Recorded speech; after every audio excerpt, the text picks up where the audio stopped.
Thomas Paine, Sam Adams, Benjamin Franklin. These men spoke up for what they thought was right. From their courage came such documents as the Declaration of Independence and the Constitution of the United States. From their willingness to speak what was sometimes unpopular but right, we enjoy such liberties as freedom of speech, the right to keep and bear arms, and freedom of religion. There are those who still wish to oppress our freedoms, and there are still patriots willing to stand up and defend life, liberty, and the pursuit of happiness. Men like Zeb Bell, who honor our founding fathers and what they stood for. It's now time for Zeb at the ranch, speaking up and defending your freedoms. Brought to you by Magic Valley Les Schwab Tire Centers and all of the other great advertisers on the program.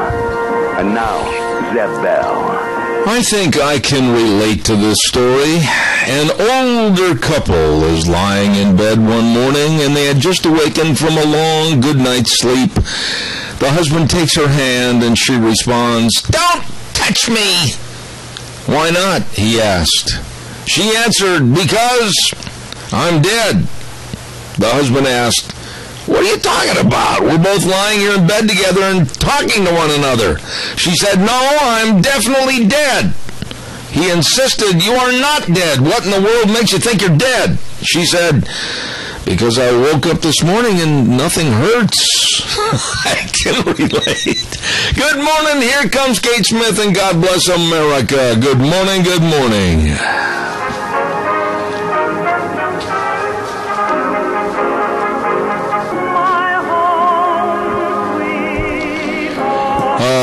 I love that voice. Kate Smith. Get you started in the morning with God Bless America. Good morning, everybody. I'm Zeb at the Ranch, Zeb Bell. And, of course, brought to you by our major sponsor, your Magic Valley Les Schwab Tire Centers. All 7 locations serving you. And service is the key word, along with some of our great advertisers that include Lee's Furniture, Floors, and More at 459 Overland and Burley. And our friends at Western Way Services, always at your disposal. Get on the route service today. Get rid of your garbage. Call them at 734-6969. Don't touch me, it hurts. Good morning, Gina. Sometimes that's me in the morning. Don't touch me. I hurt this morning. Yeah, well, you're still alive then. I am still alive. Oh, you're just a kid. You don't know what it's like. Oh, I'm not that young. Oh. Okay. Hey, you know what? Real quick, we goofed. I goofed, not you. You didn't know anything about it. But yesterday, I forgot to give a happy belated anniversary out to Bertha and Lyndon Wood. And happy anniversary to you. And hope you have many, many more. There you go. All right. Do we have a pledger? Me, you, or Michael? You always do a good job. I think you should just fill the bill. You got it, mister. All right. I pledge allegiance to the flag of the United States of America and to the republic for which it stands, one nation, under God, indivisible, with liberty and justice for all. She's good. All right. Now it's time for the weather, brought to everybody by Cheney Flooring and Home Design, 1228 Oakley Avenue in Burley. They will be bringing you MichaelRogersWeather.com. And don't forget they're having a back-to-school sidewalk sale next week, the 18th through the 23rd. Oh, yeah, you can enter to win a back-to-school gift basket. You better check that out. And don't forget, schedule a free in-home design consultation and sign up for their free do-it-yourself classes beginning in September. All of this and more at Cheney Flooring and Home Design, 1228 Oakley Avenue in Burley, 678-6945. Look for their blue door. Here comes Michael Rogers Weather. It is 32 degrees and snowing and cloudy here in Prudhoe Bay, Alaska. This is the start of the Trans-Alaska Pipeline, and when you go over about 800 miles south, you end up in the community of Valdez. The last time I did the weather report on Zeb at the Ranch from Prudhoe Bay was in 2011. It was in the month of August. Here we are again. It's amazing how things just turn out the way they do. You've got some weather action your way for today, tonight, tomorrow, and also tomorrow night. You want this to happen because you're going to have a nice weekend. It's not weird. It's not abnormal. You're in the North American monsoon, and you're going to keep getting this until the month of September when you come out of it. But otherwise, You got showers and thunderstorms today. It'll get heavy after lunchtime. It'll continue through tonight into tomorrow, tapering off tomorrow night with a nice chance of sun and clouds on Thursday. Yes, the temperatures will get cooler as you get through this, but otherwise, you got some nice stuff to happen that you want to happen now. So you got a nice weekend. Other than that, I have a big announcement again to share with you. I'll do that tomorrow. But other than that, from Prudhoe Bay, where it is snowing and 32 degrees, enjoy the weather. It's the only weather you've got. Holy cow. Listen to that. Prudhoe Bay snowing. Keep it there. Hey, Cheney Flooring and Home Design, bringing you MichaelRogersWeather.com at 1228 Oakley Avenue in Burley. Look for their blue door. Call them 678-6945. Thank you very much. Wow. I mean, I had one of those mornings, kind of like that older couple I was talking about a little bit ago, where you lay there in bed and you say, just wait a minute. I'm not going to roll out of bed just yet. And then after that minute goes along, you go, wait a minute. I'll wait just a minute. I had a hard time getting out of bed this morning. Wow. Hey, by the way, I know somebody that just opened the door a couple of minutes ago, and they're ready to serve you. Daryl's Cleaners, 1223 Albion Avenue in Burley, and they've got gift cards. You know, I've been talking about these gift cards on occasion, and what a great gift. You go in there and you go, hey, you know something? I need a unique gift to give some of my family or whatever, my neighbors, whatever. They're really nice people. Give them something different. Well, give them a gift card to have their cleaning done, whether it's drapes, whether it's clothing, whether it's tablecloths. And remember, we're not that far away from Thanksgiving. Holy cow. I'm not kidding you. Anyway, stop into Daryl's Cleaners today, 1223 Albion Avenue in Burley. Really, really good folks. Oh, and by the way, free router, free 30-day risk trial, free installation. Where? Tell us, Zeb. SafeLink Internet Services, 677-8000. You call them today. Holy smokes, you can't afford to pass this up. You tell them Zeb sent you, because it is Idaho's #1 choice for wireless internet, and they are the best. We're tickled with them. You will be too. 677-8000, SafeLink Internet.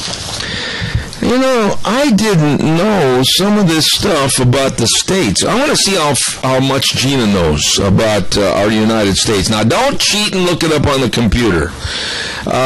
Did you know, Gina, that in Alaska, where Michael just called from, 1 out of every 64 people has a pilot's license? I could believe that. Okay. Because of the remoteness of Alaska and just trying to get to and from places. Yeah, I could believe that. You know, and it is a big state, big country, wide open country, and there was a television show, and for the life of me, I can't think, was it Wild Alaska or something like that, where that girl and her family lived way out in the outer limits of Alaska, and they had to fly. They had a little flight service or something. I can't remember the name of it. Oh, I think I'll have to Google that one. Yeah. And by the way, now I was wrong according to this sheet, but I thought that television was invented in Rexburg, Idaho, but they said it was invented in Rigby, Idaho in 1922. Oh, and what was his name? Oh boy, it was a weird name. Kind of like, I'm going to have to Google that. It was kind of like Albatross or something like that. Yeah. I can't remember. What was it? It was, everybody out in the audience, come on. What was the guy's name that, I know the name. Somebody call in. If you can be faster than me on the computer, call in. Call in real fast, 436-2244, and tell us who invented the television set in the state of Idaho, and I can't remember his name. Like Albatross or something weird like that, I can't remember. Anyway, we'll figure it out. And, oh, by the way, did you know this about Illinois? This is really interesting. They have a governor in jail, one governor pending to go to jail, and it has been considered now as the most corrupt state in the United States. Ohio is? No, Illinois. Illinois is. Yeah. And here's something else interesting for all you ladies that like to shop. Gina, I know you like to shop, so here you go. Okay. In the state of Minnesota, I did not know this. You've heard of the Bloomington Mall of America. Have you not? I have not been there, no. Oh. Well, anyway, it is so big. It's the biggest supposed mall in America. It's so big that if you spent 10 minutes in each store, you would have to stay there almost 4 days to take in all the stores. Really? Holy smokes. Wow. Now, we've got call on line 1 and line 2, but I did find the answer, but I'm not going to... I cannot remember the guy's name. I got it on the tip of my tongue. Al, what was it? It's not Al. We've got Linda, and then we've got Rotten. Oh, okay, Linda. What was the name of the guy? Tell me. I can't remember. It's Philo Farnsworth.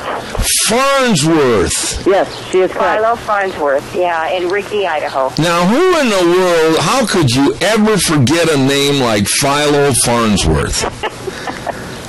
Took me a couple of rounds, too, before I remembered it on a constant basis. You know, now that brings up an interesting point, Linda. How many people do you know named Philo? I don't think I've ever heard the name before. I know Farnsworth. Yeah. But I don't, Philo, I'm not sure I had ever heard before. Well, now, think about this, though, and I think you'll agree with me. There are names that used to be really, really big names as far as usage is concerned in the past, like Oscar and Oliver and other names. Philo might have been used a lot of times, but you don't find any kids named Philo anymore, do you? Yeah. I haven't seen it. I've seen some really interesting names, though. Yeah. Since we, got away from Christian names. Yeah. Once in a while, and some of those. Oh my goodness! In the old days, some of the old Christian names were really odd. Oh, I agree with you. But now, you did such a great job of calling in on old Philo that at the next lunch bunch, I'll buy your lunch. Just remind me. Oh, thank you. All right, you're very welcome because you did a great job. Thank you, Linda. God bless. Have a wonderful day. Bye-bye. Thank you. Philo Farnsworth. Not your typical over-the-dinner table name. Caller, I'll be right there. Don't go away. Don't forget Sophie's Chatterbox. Oh, what a nice place to eat. Yes, breakfast, lunch, or supper. Open Monday through Friday, 6 to 6, Saturdays, 6 to 2. And they got a bakery over there. Wedding cakes, cookie bars, homemade bread, delicious cinnamon rolls. They're the size of footballs. They're huge. And Sophie's been delivering a lot of those cinnamon rolls to all of our clients and everything. Oh my goodness, are they good? Sophie's Chatterbox, 530 East Street on the Square in Rupert. You stop over today. Also, by the way, Ramsey Heating and Electric, wonderful people at 2600 Overland Avenue in Burley, 678-0459. Open Monday through Friday, 7:30 to 5:30. And don't forget, they got your air conditioning filters, and they got all your cord-ins, and they got your rubber cord fuses. They've got everything. And light bulbs. Light bulbs! Go to the light. Go to the light. Go to Ramsey's at 2600 Overland Avenue in Burley, where they provide warm winters and cool summers. Caller, good morning. You're on the air. Yeah. I wanted to mention that he went by the trade name of Philo T. Farnsworth. Philo T. Farnsworth. Do you know what the T stood for? No, I don't remember. I'll tell you what. My great uncle. I'll tell you something. It was your great uncle? Yes. It's my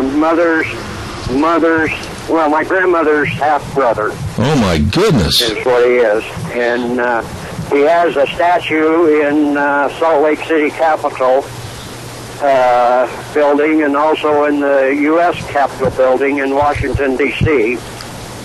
I was able to go to both of those inaugurations, I guess, or whatever you call it. But he developed the washing machine because he got tired of doing the washing, electric washing machine, because he got tired of doing the washing. He'd rather be in his laboratory and doing other things. Wow. And it was his job to do the washing, and so he developed a electric one so that he wouldn't have to do it. You mean to tell me this was your great uncle, right? Yes. Holy smokes! First met him in Boise when he came to Boise, Idaho when the first TV station started up. Holy cow. We went out to the airport there in Boise, and nobody was there. No news, nobody. And his plane landed. He came in, and nobody was there. Well, he found out that he was supposed to land at Bradley Field out in Garden City. So we got to visit with him for a few minutes, on a one-on-one rather than with all the hullabaloo that went along with, his being there for the first TV station. Well, now, how old were you when you met your great uncle, the great inventor? I think I was about 5. Really? Or 6. Holy mackerel. Now, I'll tell you what I'm going to do, and I'm going to hold myself to it, and you remind me. I will also buy you lunch at Lunch Bunch if you can tell me what the T in his name stood for. I don't remember.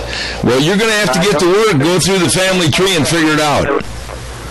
There was a book written on him, and I've got that book at home. I could call you and tell you when I get home. I live in Idaho Falls, and I'm just traveling through. Well, this is amazing, and I really do appreciate your call this morning. I mean, during his lifetime, what else did he invent besides the first television and the first washing machine? He also developed the incubator for children, to be put in, when they, to keep them warm and things like that. There are just so many things that he developed or came up with, and, people just don't know about. Well, now, what do you do, sir? I drive a truck and deliver caskets to the funeral homes. Oh, my goodness. You've got a very interesting family, and I want to extend to you and your whole family, thank you so much for calling in this morning. God bless you. And anytime you're in the area and I'm off the air sometime, holler at me and I'll buy you lunch someplace, okay? All right. All right. Thank you for your call. That was very nice of you. Thank you. All right. God bless. Wow, that's interesting. Now, Gina, how many times in the law of averages are you going to have a talk show and just throw out something like this and have the great nephew of the guy that invented the TV call in? Well, actually, in the state of Idaho, it's kind of common. We're in a small state. Well, yeah, but he's just traveling through and happened to hear. I mean, come on. Holy By the way, Philo T. Farnsworth, the T stands for Taylor. Taylor. All right, Taylor Farnsworth. Taylor, yes. All right. And by the way, one other little fact here. You've been to a Tupperware party, haven't you? Oh, yes. Okay. Do you know who invented Tupperware and what state?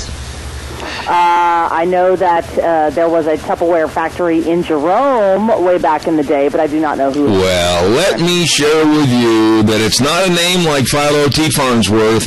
Good old Earl Tupper. Yes, sirree. Good old Earl in New Hampshire. And New Hampshire was the birthplace of Tupperware, invented in 1938. And you know what? It still stands today. Yeah, no kidding. I love Tupperware. I love Tupperware. Yeah. And now I'm going to stump you on this one. I'm going to stump you, and then I got to get going here. Which state in the United States is home to the nation's oldest cattle ranch? It was started way back about 1747. Oldest cattle ranch? Yep. Virginia? No. This really surprised me. New York. Really? Yeah, I know it. Home of the nation's oldest cattle ranch, started in Montauk, New York in 1747. They have cattle over there? Oh, hey, listen, everybody thinks of New York State as, being nothing but high-rises and all that kind of stuff. Let me tell you something. There's some wide-open spaces in northern part of New York State that are still pretty wild and woolly, and a lot of good farming and a lot of good dairy country up there. Wow, I did not know. Yeah, absolutely. I've been there many, many times. Oh, wow. Yeah, and it also up there by Buffalo, I don't want to live there. It gets too cold. I think there's a lot of snow. Oh, yeah. All right. Well, listen, thank you very much. Calls are welcome. 436-2244, 1-866-927-4587. And while I'm waiting for your call that I know is coming in, I'm going to talk to you about Valleywide Home and Ranch, 910 South Oneida in Rupert. Holy smokes. I mean, you get to the fair, and then all of a sudden you look and you go, we forgot the brushes, we forgot the buckets, we forgot everything. Well, don't worry. Calm down. Soothe your fears, because all you have to do is go to Valleywide Home and Ranch. They've got everything over there. Or you get there and you go, holy mackerel, we forgot the feed for the livestock. They've got that too. They've got everything, all your health supplies. They've got everything you need for your showing in case you got there and forgot your clothes. Well, I mean, except the ones you have on your back. They've got everything else, your boots, everything. Right there at Valleywide Home and Ranch, 910 South Oneida in Rupert. You stop in and see these really, really good people today. Oh, and let's not forget the big boys and the big toys. They really have the big toys and the big boys. And that's over to our friends at Berry Equipment and Rental. Holy moly, they got all the big Doosan loaders. Yeah, buddy, you got to talk deep when you say Doosan loaders. And they got all the tillers and the mowers and the lawn and garden stuff and the Bobcat equipment and the Coyote tractors. Oh, it's all there at 3 locations: Addison Avenue, West Twin Falls, South Lincoln and Jerome, and a brand new spanking location at 159 West Highway 30 in Burley with Nick and the rest of the crew. And they've got full-time certified mechanics and really a great shop, too, to work on everything. If you're buying or leasing, that is the place. And that's Berry Equipment and Rental. You stop in and see them today. Did I hear the cow, or am I just hearing things? You're hearing things. Oh, well, okay. I wanted to hear the cow. Sadness yesterday, and this man made me laugh. This man made me laugh. This man made me cry in some of the movies he was in. Robin Williams, dead at age 63, and took his own life because of depression. And he had been suffering from depression for a long, long time. And everybody thinks the star with the fancy home and the lifestyle of the glitz and the glitter wasn't that way. And I know a lot of Hollywood stars, quote unquote, that they don't like that limelight all the time. They enjoy their job, they get paid very well to do it, but a lot of them, and I do know quite a few, would just as soon have the peace and solidarity and the solemnity of just getting off into the hills and just being by themselves. Well, he had so much talent. And like I said, he could make you laugh and cry, had great movies. Hello, Good Morning, Vietnam. I mean, it's sad, really sad. He could ad-lib comedy as good as or better than Jonathan Winters. I mean, those two are high on my list for absolutely ad-libbing comedy. And Robin Williams, very, very unfortunate situation, hung himself. And at least that's what the preliminary reports are in the news, and it's sad. I just hate to see that man go. He was really a comedic genius, I thought. Oh, Denny's Restaurant. Let's not forget them. 611 Overland and Burley. Oh, they've got special menus and AARP discounts for the seniors. And I'll tell you what, Grand Slam breakfast. You're going to love a Grand Slam. Out of the park. Home run Grand Slam. And gift cards you can get for someone that you love that's hungry all the time. Well, I'll tell you what, they won't be hungry after they visit Denny's Restaurant. 611 Overland in Burley. Oh, the home of Zeb's Lunch Bunch. You better stop over and enjoy. Just sit down and enjoy the food, enjoy the service, and just say to yourself, I can't wait to come back again. Denny's Restaurant, 611 Overland and Burley. You stop in and see them today. Let's go now with the Capital Press Ag Minute. I will be right back and take some more calls. Today's Ag Minute brought to you by the Capital Press, the West Ag Weekly. Russia's ban on U.S. agricultural products will affect Idaho's farming industry, but not nearly to the extent that state officials initially feared when they first heard the announcement. Russia announced August 7th that it is banning imports of meat, fish, milk, and milk products, fruits, and vegetables from the U.S. A total of $16.8 million in Idaho agricultural products were exported to Russia last year, and live beef and dairy cows accounted for 15.1 million of that number. But Russia still wants to build its herds, so live animals are not on the list of banned products. Idaho farmers exported $1.3 million in pulse crops to Russia in 2013, and those crops were also not on the list. For more agriculture news and information, turn to the West's Ag Weekly, the Capital Press, and CapitalPress.com. Oh, give me a call, 436-2244, 1-866-927-4587. The Cache County Fair and Rodeo is in full swing. And today, Tuesday, right now, at this very moment, they're enjoying the Queen and Princess Breakfast. And then, of course, they've got entertainment in the gazebo today. And then, of course, the carnival's open. And tonight, the great big concert with Chris Cagle. And tomorrow night, they've got the team ranch sorting. And Thursday, Friday, Saturday night, the PRCA Rodeo. Oh, my! Along with parimutuel horse racing and all kinds of fun. Later on this morning, we're going to be talking to Ryan Samples more about what's going on at your Cache County Fair and Pro Rodeo. And by the way, some of the great businesses that are helping promote the fair and rodeo include Kelly's Bearings at 1407 East Main Street in Burley.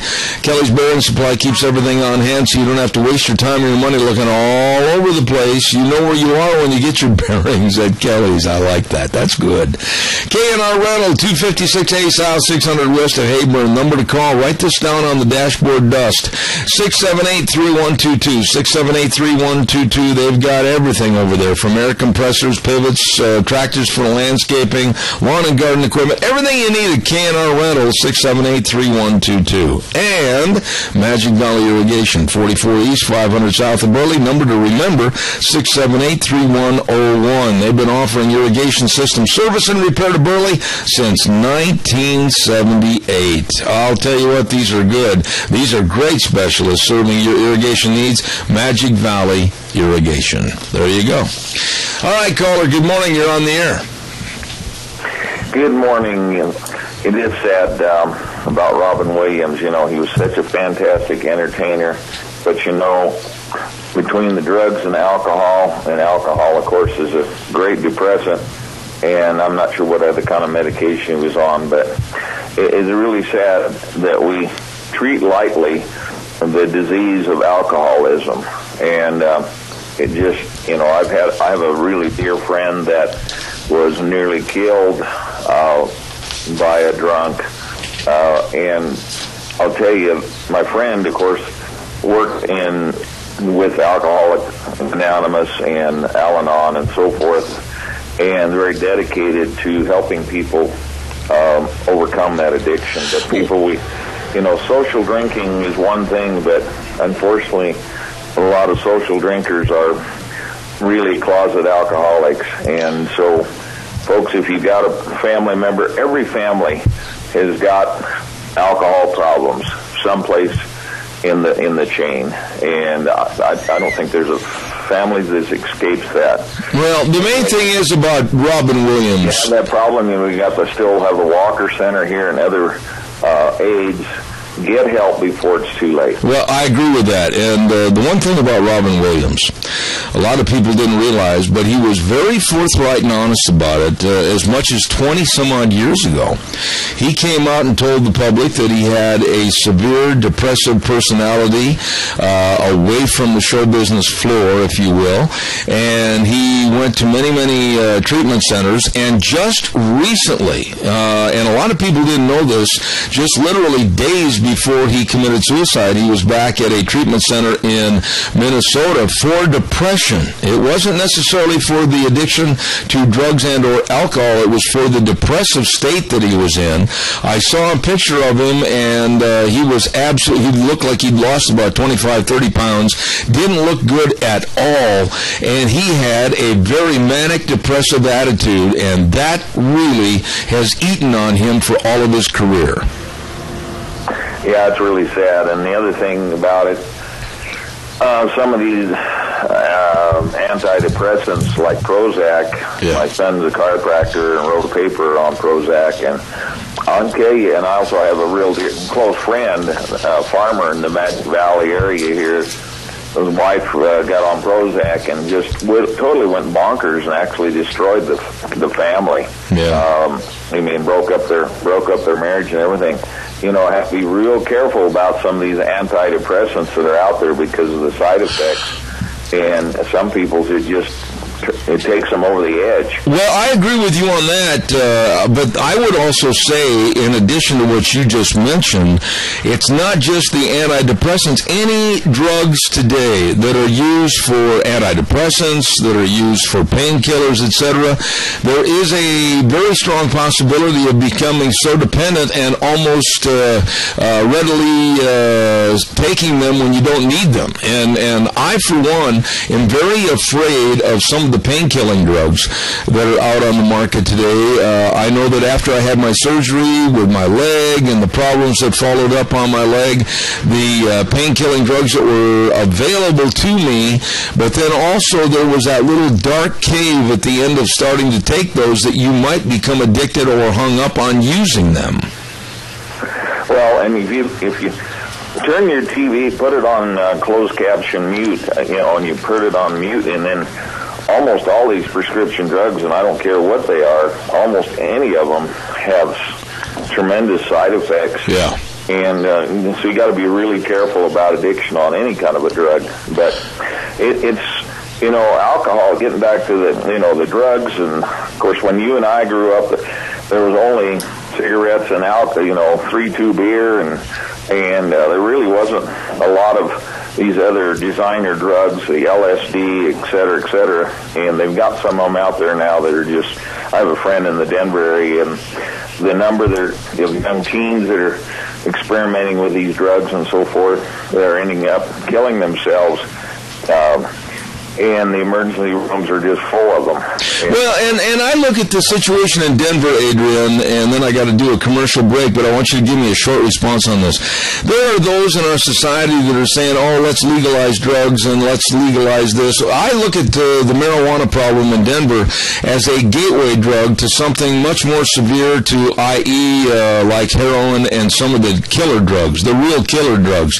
And I'm not in favor at all as to what's going on the streets of Denver, where we've got a bunch of zombies walking around higher than a kite, and they're going to Denver just for the simple express fact of wasting their life away.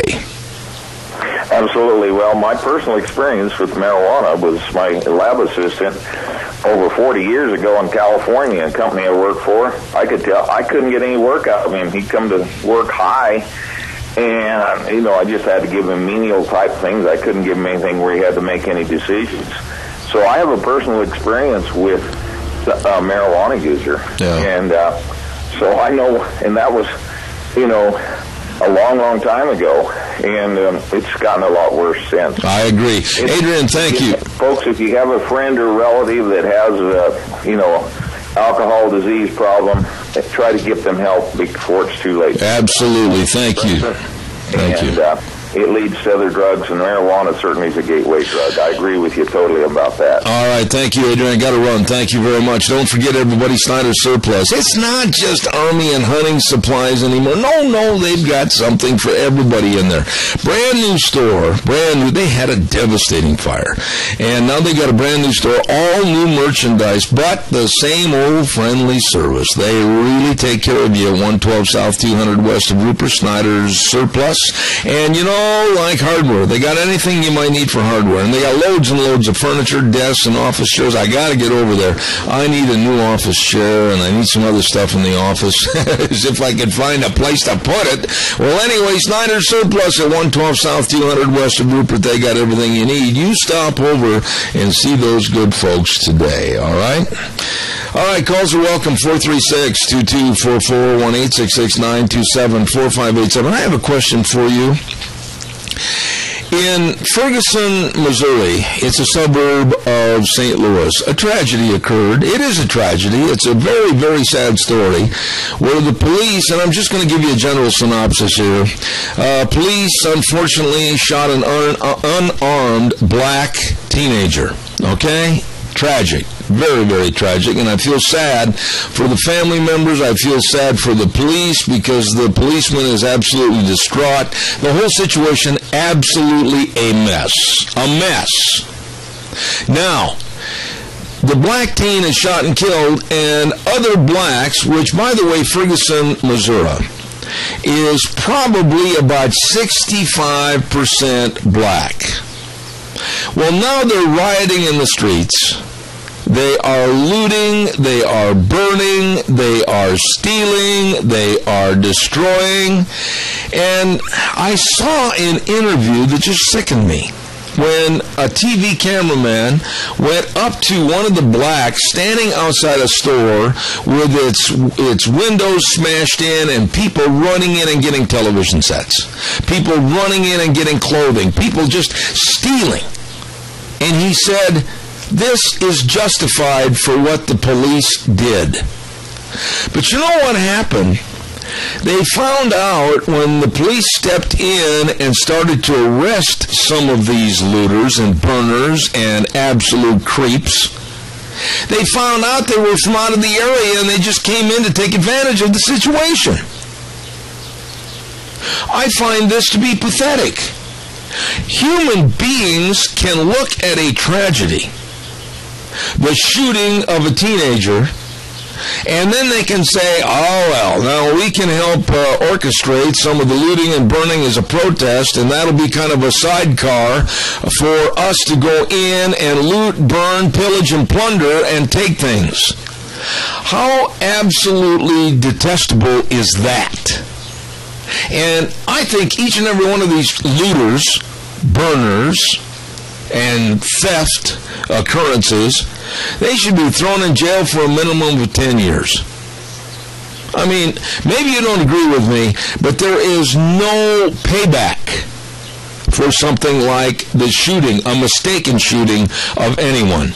To say that it's all right to rob, loot, and burn innocent businesses and hurt and cripple innocent business owners, and they call it payback, and then to find out that most of them are from out of that respective area just coming in to take and steal whatever they want? What kind of low sublife human beings are these people? Calls welcome, 436-2244, 1-866-927-4587. Ay, ay, ay. What's the matter with us? What is the matter with us, the United States? We're falling apart. It's coming apart at the seams like a cheap suit. And one of the reasons is we don't have any leadership. Oh, well, he's on Martha's Vineyard. Let's see, it's 11:15 back there. He should be on hole number 13. Time for the weather. Brought to you this hour by Burley Glass, 1029 Overland Avenue in Burley. Working hard to provide all the great service to all the communities in Magic Valley. Oh, I love the windows we got from Burley Glass. Oh, they increase the energy efficiency of our home by at least 2 to 3 times. Yup. They are great. I appreciate them. Call Gentle Ben and Leslie today at 678-1459. Here now, Michael Rogers weather. Hello, everyone. Michael Rogers is at the ranch. You got some weather action coming your way today, and it's one of those situations where, number one, it's going to rain. Number two, it's going to get heavy. You could see some thunderstorms into it. But you want it to rain and do this now because you got a nice weekend coming up. So you got showers and thunderstorms today. Should really kick in right after lunchtime. Much of the weather action right now is to your west-southwest, moving towards you. And then it'll get heavier later on this evening, and then it will continue into tonight, tomorrow, and tomorrow night. You'll come out of it on Thursday with a slight chance of showers. By the same token, you'll be done with it, and you're going to work your way right on through the weekend with some nice weather so you can go out and play golf. Other than that, have a great day. Enjoy the weather. Joe, what do you got? There you go. Michael Rogers weather brought to you this hour by our friends at Burley Glass, 1029 Overland Avenue in Burley, 678-1459. Gentle Ben and the crew serving you. Good morning, caller. You're on the air. How are you doing today? Not too bad. What can I do for you? Well, this criminal stuff and everything. I don't know what's the use of me buying a driver's license because I know of people that get caught many times over and over again that are caught driving that don't have privileges, and it's like nothing happens to them. But a lot of it's the judicial system. Everybody just gets off with a little slap on the hand and don't do it again. How does that happen? I mean, really, how do they drive without a driver's license, and the continuation of the problem seems to exacerbate itself time and time and time again? How? How does that happen, sir? I don't understand that either. All they get's like $100 fine, and it's like, you know, after you've been caught 2, 3, 4 times, you think something to do something to them to wake them up. Now, if it were me or you, I'll guarantee you I think we'd get more than just a reprimand and a fine. They'd be watching us. They'd be very cognizant of what we did, especially in my case. But others, they just keep a continuation of revolving door policy of getting in trouble that way. Well, the other thing, like I go on this website that shows you where people's in jail, and I work with a bunch of Spanish folks, and the people that are picked up for Border Patrol hold anymore, they're out the next day working. They just kind of they bail them out for $100, but they're on Border Patrol hold, but yet they can still stay here and work. We don't have a value system in this country anymore. Do you agree? I mean, there is no right or wrong. There is no black or white. There's only gray and a mishmash of the rules. And I don't know. Maybe I'm old-fashioned, but I think put the thumbs down and tighten up the screws and change the whole system back the way it ought to be. Well, I think there's a value system, but the value system is us, the people that are trying to do everything legally and live a life. It's white, that black and white is they just take from us and keep taking from us. I mean, that's the middle class. We're the downtrodden anymore. Yeah, and let me ask you, how do you feel, I mean, honestly, about these people, the pond scum, that's what they are, pond scum, to go and loot and burn and rob and steal and destroy, and they didn't even live in that area. They're just looking at this very serious tragedy just to line their pockets. How low is that? I was just laughing because I was watching one of those news deals, and they broke into like a 7-Eleven or something, and this guy's carrying out bags of Cheetos and stuff, and I'm thinking, good Lord, you might as well go raid the dollar store. I agree. It's just almost pathetic. Pathetic. Thank you very much for your call. It's just our way of life anymore. Just take whatever you can get. You don't have to work for it anymore. You know, you just take. Boy, what a sick, perverted life. Thank you very much. I appreciate it. Caller number 2, you're on the air. Go ahead. Yes, good morning, Jeff. Yes, sir. I think the root of the problem is we have no leadership up there in Washington. I agree. Every time an issue comes up, this guy's on the 18th hole. You know, Tony... There's lack of leadership in many of our cities, and if the leaders of the cities try to do anything, they're facing the ACLU. Yeah. Right now... The president has done so much damage to this country, I don't know if it's going to ever be reversible. Well, I think it's going to take one major action, and for those of you in the audience that are offended by this, that's your problem, not mine. It's going to take us getting on our knees and starting to treat the Lord Almighty above as we should, and in reverence, and get back to the basics of the Ten Commandments, and also the belief in God for what He's done and blessed this country. That's my personal belief, and I'm not going to back up from it for anybody.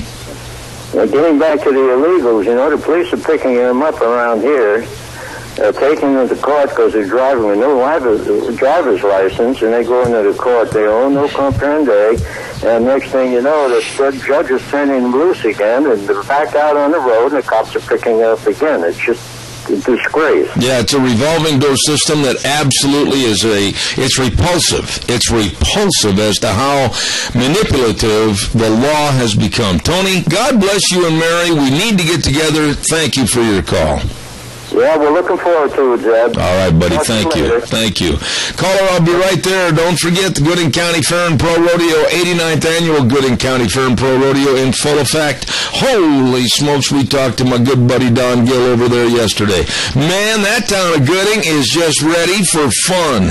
They've got all the merchants involved. They've got all those steer contests. They're painting up all those steers along the thoroughfares in front of all the businesses, and they're just absolutely absolutely ready to rip the whole town wide open with fun for everybody at the Gooding County Fair and Rodeo.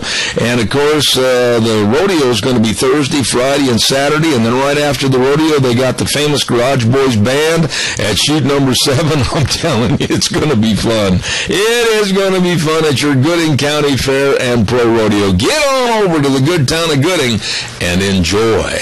Good morning, caller. You're on the air. Good morning, Zeb. Yes, sir. You know, marijuana has been around for a long time. And I'd like to relate my story of what I know about it. When I was a very young man, 10, 11, maybe even 12, and we lived on a farm out by a Sequler. And the ditch banks were, you know, full of grass and everything, and they used to let the cattle graze on them. But there was a weed that grew there that drove the animals crazy, especially horses. Mm-hmm. And it's called local weed. And you know what that is? Marijuana.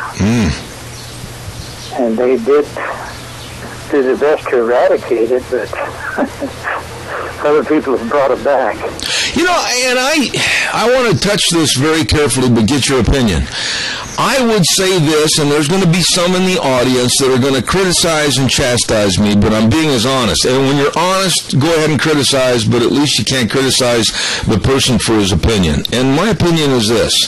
Not everybody has a glass of wine to go get blitzed. They possibly, very probably, have a glass of wine at dinner as an enhancement to the meal. And they have one glass, and that's it.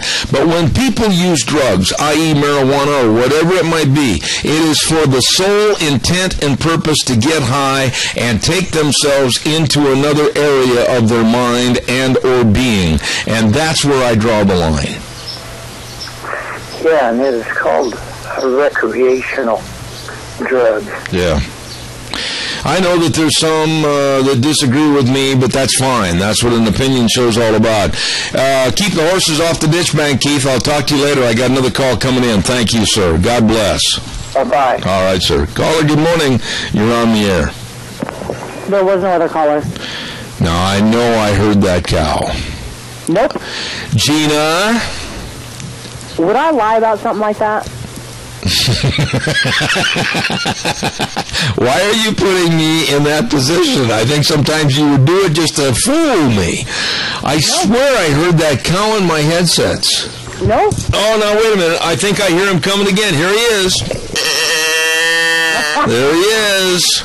That's the cow that you've been hearing, but no, there's no phone call. Now there's a phone call. No, okay. You know what I just did? Darn it. Over on my left-hand side, as you can tune into the cameras and look, I have, and it's no exaggeration, it's a good 12 to 13 inches high pile of paper that I should have thrown away a long time ago, but I'm saving it because I'm sure there's something valuable in there. Mm-hmm. Well, now it's only about 2 inches high, and the bulk of it is now behind my desk on the floor. Not funny. Recyclable. Yeah, no. Good morning, caller. You're on the air. Good morning, Zeb. Yes, sir. You're asking what's wrong, where we went wrong. Well, we're turning away from God. I agree. That's exactly where we're going wrong.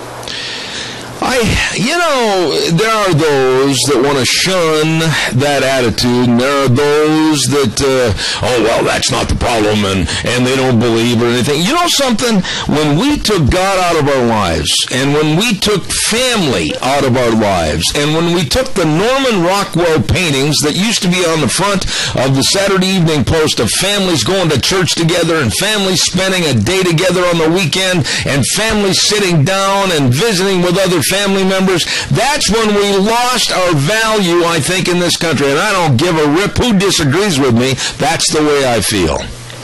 Yep, and the political correctness police are at the root of all of it. You're not going to get an argument from me, I'll tell you that.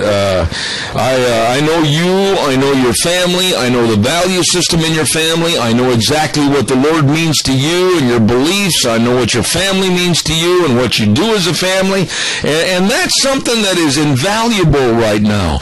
And for everybody to run helter-skelter, that's exactly the kind of a society we've got, is helter-skelter. Exactly right. Just listen to... Howard Cronkite. Was it Cronkite send that one, if I was going to take over America? Walter Cronkite? Walter Cronkite. Yeah. That, people need to listen to that and just see what's going on. They know what's going on. They're just, a lot of people are too just self-centered to even, and it's a me. It's been a fast food society ever since McDonald's come out, and it's self-gratification. It's not what's best for the United States or the world. I agree. Best for me. Doug, got to run. Appreciate it always. Thank you. Don't forget your Magic Valley Les Schwab Tire Centers, all 7 locations serving you with the best in tires like the Wildcat AT2. All-season traction, smooth, quiet ride. And don't forget, too, along with all the tires, they've got the best in brake service. I mean that, the best in brake service. Front-end alignment, shocks and struts, batteries, and, of course, I want to stress the fact, service. They do take care of you at every location with Lane and Rupert, Dave on Blue Lakes and Twin, Mike and Buell, Mike and Jerome, the Twist family and Paul, John on Poline and Twin Falls, and Randy on Overland and Burley. The best, your Magic Valley Les Schwab Tire Centers. And by the way, real quick, caller, you got 30 seconds, real fast, go.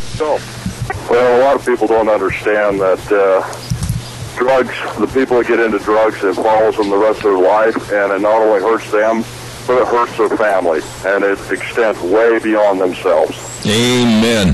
Hey, partner, it's good to hear from you. I'm going to be in my office after 12 noon today. Call me. I got to visit with you. Okay, you got it. All right, buddy. There's a good old boy, Kilt, man. Good friend. Glad to hear him calling in on the air. I got to run. I'll be back in 6. Don't go away.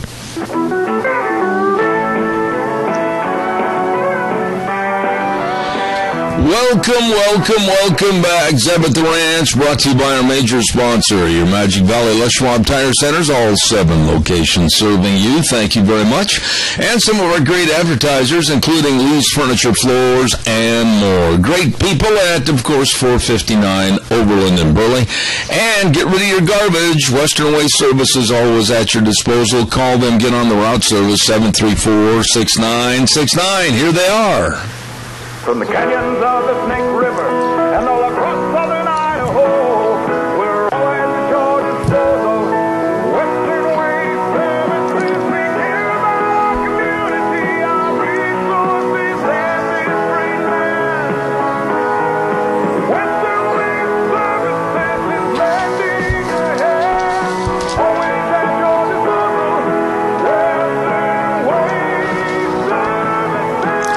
Don't forget Western Waste Services. They've got everything for you right there. And by the way, there's still a lot of time this summer where groups and family picnics and, of course, businesses are going to have their picnics and everything. Oh, we forgot to rent the porta potties. Well, take care of it. They've got it right there at Western Waste Services. 734-6969, always at your disposal. And check out, too, all the dumpsters you need in various sizes.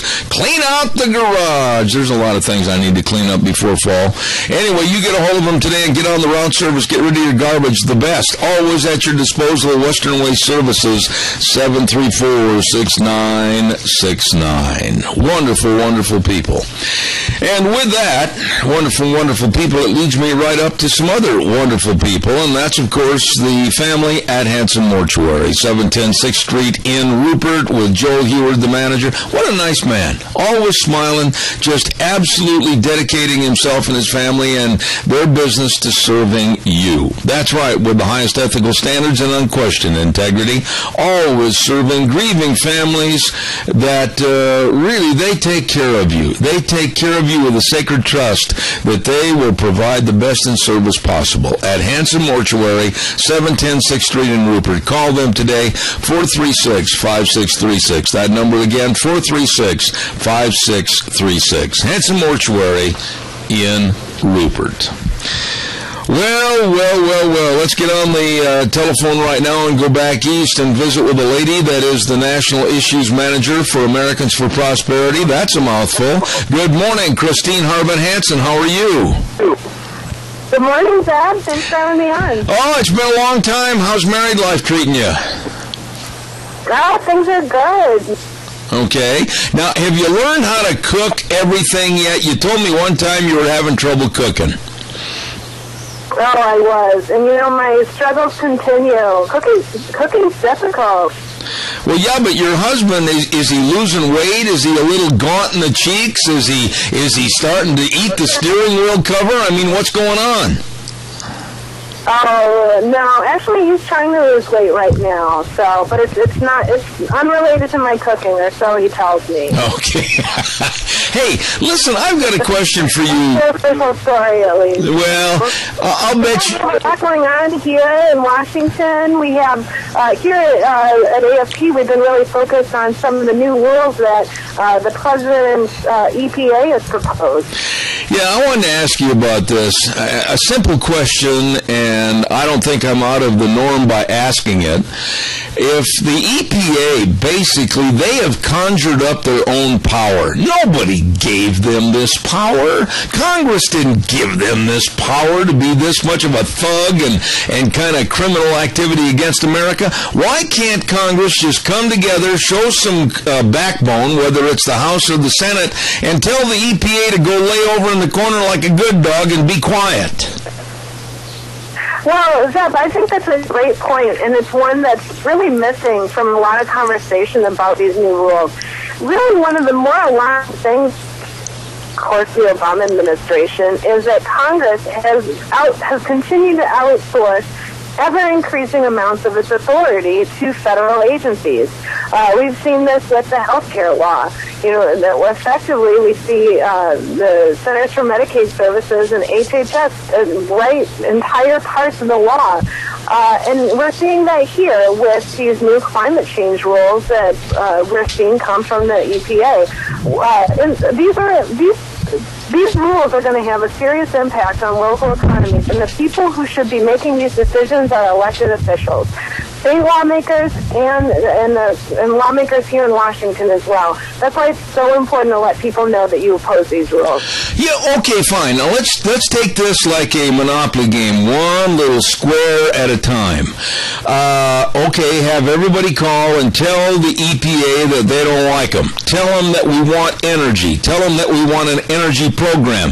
Tell them that we're sick and tired of the desecration of our landscape with these stupid, idiotic wind towers. Tell them that we're sick and tired of having all the reflection of these solar panels that will bring down an airplane. They're so doggone bright. And tell them to get back to the basics of what God has given us an abundance of, coal and oil, and now with the new standards, we can have as clean a burning facility as is necessary and possible. Why aren't the American public standing up on their 2 feet and saying enough is enough? Well, yeah, listening to the president and his allies in Congress talk about about these new rules and the supposed benefits that they'll have on the environment and also public health, it sounds like a good idea, right? Well, the downside is that this won't work out so well in practice. What we're going to see instead is people are going to be facing, they're going to see much bigger electricity bills as a direct result. It means that they're going to have less access to affordable energy, and it means that they're going to have to give up on other things in their budget. It means that they won't be able to take their children on summer vacations. It means that they'll have to maybe buy less at the grocery store. This is going to have a serious impact on household budgets. Christine, I was talking to a gentleman off the show the other day, and he was from back in your neck of the woods. He was from the Philadelphia area, and he is an economist, and he ventured to say that power bills that are averaging, he said, if you're lucky, $300 a month could very easily go to $750 to $800 a month, and he said that there's going to absolutely be devastation with the elderly elderly and on fixed incomes. And people are going to have to make decisions as to, in the wintertime, eating dog and kitty cat food or buying groceries for their kids because they're going to have to pay the heat bill. This is going to be really devastating, but nobody seems to care. I think that person really draws out something that's also overlooked in this debate, which is how these new rules and the increase in electricity bills is going to have a serious impact on the people who can afford the least. People who are low income, people who are struggling, they're the ones who are going to have to make the hard decisions. And am I going to put food on the table, or am I going to keep the lights on?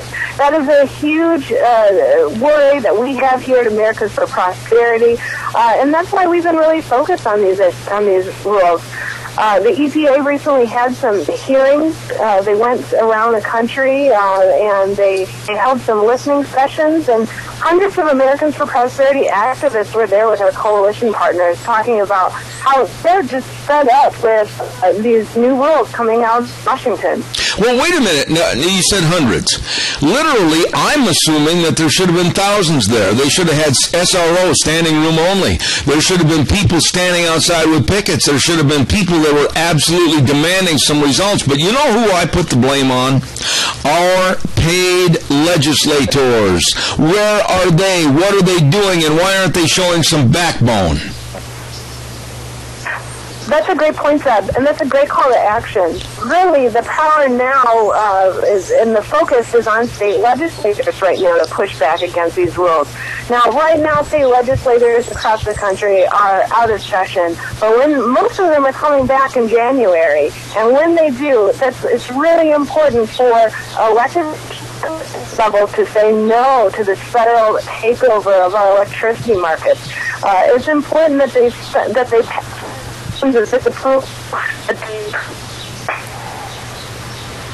I think we lost you. Are you there, Christine? I lost you all of a sudden. Maybe we can reestablish that call and try to get her back on the air. I heard a couple of slapping noises, and then all of a sudden the phone line went dead.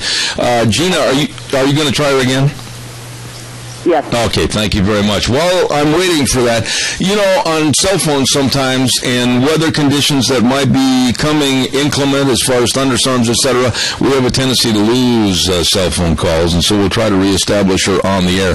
Stand by. I want to remind you the Gooding County Fair and Rodeo is off and running. Man, they've got a day today where they're checking in everything, and they've got Show of the Lamb show. They've got a great big dairy judge meeting. They're having dairy cattle showmanship at 8:30. That started about half hour, 45 minutes ago. The beef weigh-in is today. I mean, man, there's a busy, busy day at the Gooding County Fair. And then, of course, tomorrow, all the activity, all the judging, everything. Thursday, the rodeo. In the evening, it's going to be outstanding. Don't miss a minute of it at the great town of Gooding, Idaho, the Gooding County Fair and Rodeo in full swing for the balance of the week. Absolutely. We lost her on a cell phone call. It went into the outer limits someplace, the Twilight Zone, and she's back. Christine Harbin Hansen. Christine, just to pick up where we cut off, unfortunately, we were talking about politicians, and I don't care. Sorry, my phone. I'm sorry, go ahead. Phone dropped. But I was just talking about why it's so important for state legislators to stand up against the power grab from the EPA right now.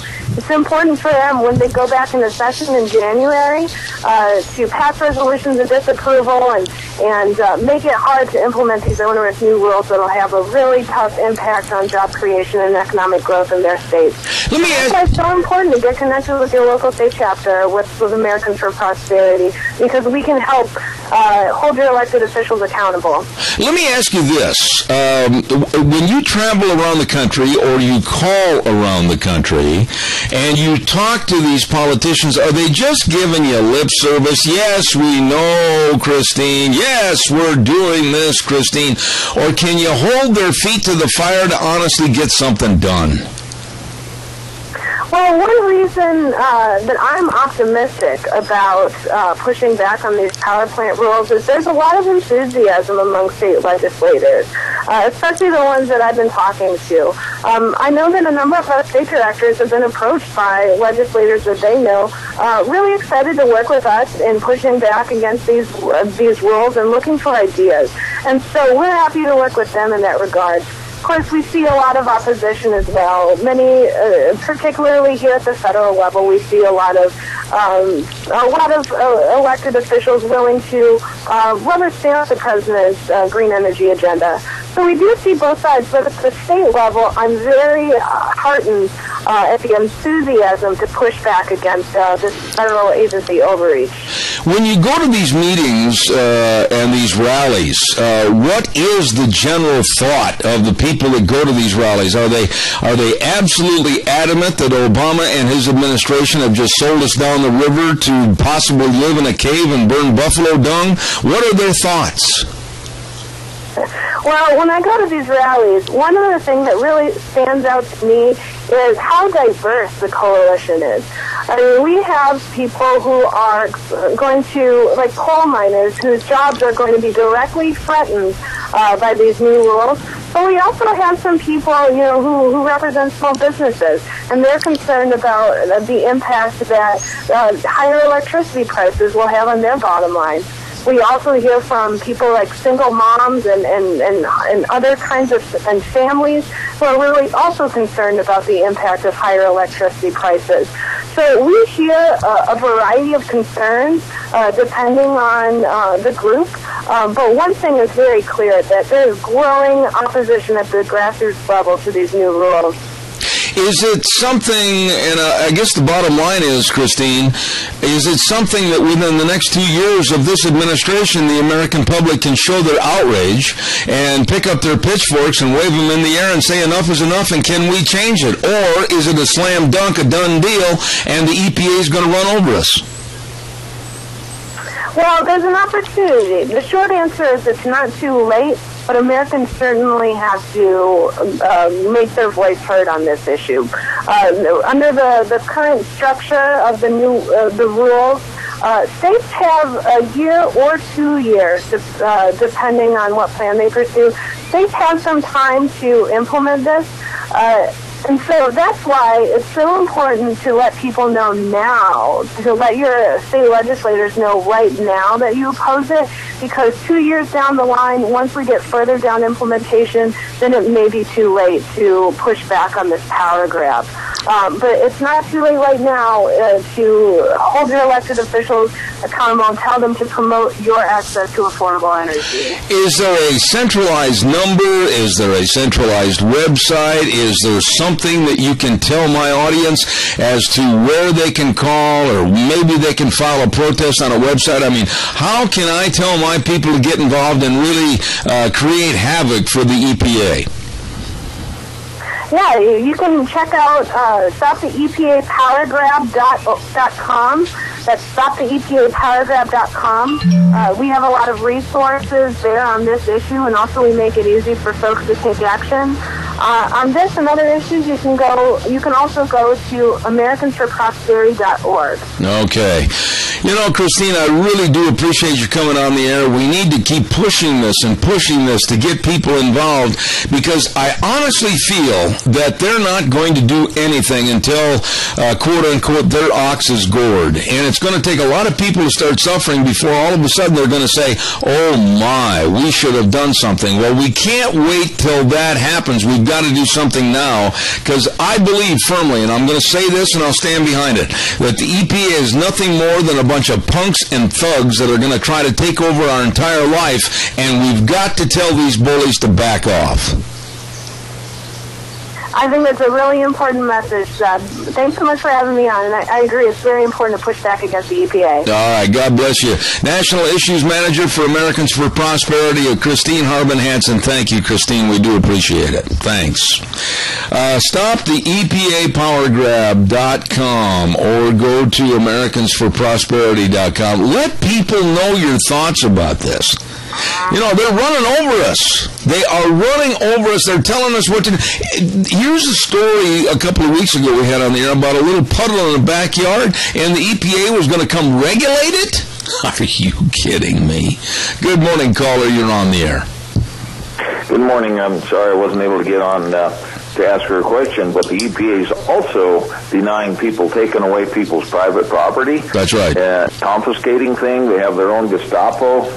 So people don't realize that it's not just a matter of that they're trying to destroy our energy, but they're also working with the federal government to expand Indian tribe lands so that cities like Riverton, Wyoming, and so forth are coming under jurisdiction. The EPA's got their hands in that mess, and along with other things. If you got the New American Magazine, Zeb, you read that article on the Indian tribes and the EPA, it's unbelievable. Yeah. Let me ask you a question, Adrian, and I want to know a little bit about the law. Due to the fact that the EPA has never been really sanctioned with any laws, and they've never really been organized or ordained, if you will, by Congress, how then can they come on our personal property and do anything? Really, at gunpoint, we can tell them to take the high road and hit the trail, can't we? Well, this is a problem, but unfortunately the courts are in such hands of the bureaucrats, that it's our whole American system was you're innocent until proven guilty, but the bureaucrats, not only the EPA, all of the OSHA, IRS, etc., you're guilty until you prove yourself innocent. And so most people, they get pushed against the wall, and then you start in a litigation thing like the guy down there in southwest Wyoming, where he gets all the permits and everything, and then they coming out, and I think you talked to that guy on the air. I did. About the $75,000 a day or a week or whatever it was. Yeah, it's $75,000 a day. It was $75,000 a day. His name was Andy Johnson, and Andy's having a big rally on Labor Day weekend over there. He's going to fight him. He's going to take him to the Supreme Court. He's going to spit in their eye. And God bless Andy Johnson over in Wyoming for having the backbone to say enough is enough with these thugs and punks with the EPA. But the problem is that's going on all over the country, and a lot of people just, cower down because they know they're going to get financially destroyed trying to fight this thing, and who's got the money to do it? And so this is the problem. But Congress keeps giving them the money, and they were never passed by, EPA was passed by an executive order by Richard Milhouse Nixon. It's never been passed by an act of Congress. People need to realize this thing is, the federal bureaucracy is totally out of control, and the only way to stop it is to stop the funding until Congress gets the message and call our senators and congressmen until the phones ring off the hook and say, stop this nonsense by stop the money. When the money stops, they will stop doing what they're doing. I agree. Adrian, thanks for your call. God bless. Thank you so much. Thank you. Bye. Yeah, he feels the same way I do about the EPA. I don't trust them. They're nothing but punks and thugs. And what they've done to people's lives and what they've done to come in on private property and say, thou shalt not do, they don't have the power. And like Adrian said, some people are standing up like Andy is over in Wyoming, and he said, hey, fine, you want to charge me $75,000 a day? I don't have that kind of money, but I'm going to go clear to the Supreme Court, and I'm going to nail your hide to the barn door. If he wins, I hope he does. And he should. We need to fight back against these punks, the EPA. And Mr. Simpson, Mr. Crapo, Mr. Risch, Mr. Labrador, everybody that's a politician in the state of Idaho, you should have your hackles up against the EPA also. They are nothing but punks and thugs. Don't forget life insurance, health insurance, retirement planning, employee benefits, all of these things you really need to know, and you need to be protected. So you need to talk to the professionals, and that's Dean Cameron and Todd Siemens at Cameron and Siemens Insurance, Highway 24 in Rupert. The number to call, 436-4424. That number again, 436-4424. They will help you with your financial future. Cameron and Siemens Insurance in Rupert. Really, really nice people. Did you hear that? Did you hear that? Yes, I'm asking if you heard that. You didn't? I talk louder. Did you hear that? Well, if you're not hearing that, you better get a hold of Mount Harrison Audiology and Hearing Aids. Christine Pickup, Doctor of Audiology, at 1218 9th Street, Unit 2, behind the Minidoka Hospital, right across the street from the emergency room. And the number to call for an appointment so you can hear this is 312-0957. Hearing loss is not a part of aging. Hearing loss is not an age problem. It's not normal. So, hey, she can help. Mount Harrison Audiology and Hearing Aids. Christine Pickup, you call today, 312-0957. Good morning, caller. You're on the air. Hey, Hoss, this is the Chief. Yeah, real quick, Chief. Yeah, I'll make it real quick. You know that deal over there in Riverton? That's my tribe. That's Eastern Shoshone. That land was all given to the Indians by treaty, and over the years, it's been encroached upon, and all they want is what they got from the treaty. And if you look at older maps of that area, you'll find Riverton's inside the reservation. Well, the story we're talking about, though, Chief. All their stuff, but this particular instance, that's Indian land. Yeah, but wait a minute, Chief. We might not be talking about the same story.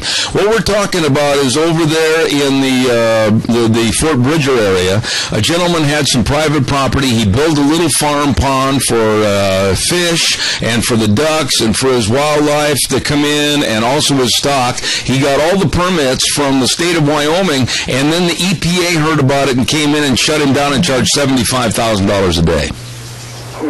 Private property. I don't agree with the EPA at all, but I thought I'd throw in my little bit about the res back there. All right. I got to run, Chief. Thanks, buddy. Appreciate it. Thank you very much. Before we get our next guest on the program, I want to remind everybody about Lee's Furniture, Floors, and more. Oh, they've got all the Flex Steel furniture. Oh, they've got all the recliners. Oh, they've got all the couches, and they've got all the love seats and carpet. Why, my goodness, you go in there and they've got carpet all over the place. You better believe it. They are ready to serve you with the very best. And they got people in there at Lee's Furniture, Floors, and More that know all about the beautification of your home. Stop in and see them today at 459 Overland in Burley. It's Lee's Furniture, Floors, and More. You'll love the people. You'll love everything that beautifies your home at Lee's Furniture, Floors, and More. We're going to go to the phone lines right now, and we have a lady that's been on my program, I think, 2 or 3 times before, and I'm very blessed to have her back again, and that is retired gunnery sergeant from the USMC Marine Corps, and that's the lovely Jessie Jane Duff. Good morning. How are you? Oh, you said lovely. I'm now your best friend. Well, I've seen you on television, and that is very appropriate. Oh, but that's so sweet. Thank you. And all your listeners are going, stop gushing, Jess. Hey, nobody tells the Gunny she's a good-looking woman anymore. They hear Gunny and they run scared, right? Well, I'll tell you what. I've watched you on television, and since I picked up Corporal, I never got asked out on a date again, believe it or not. I've watched you on TV. You could hurt me. I'll walk the other way. I've watched you on television, and I've heard what you had to say. About my personal inadequacies. Let's go on with all right, thank you. Why you invited me. I'm so grateful to be here. Thank you. Well, you're very welcome, and as I said, I've watched you on TV, and I've heard your remarks, and I really am concerned about the situation that has prevailed itself upon America right now, that I think you're an expert and can help us with some of the answers. How bad, let's get right to the chase here, how bad is the situation that's enveloped the Middle East and possibly even us, the United States, with the ISIS? What do you think, Jessie? Really, how bad is this? Oh, God, it can get worse.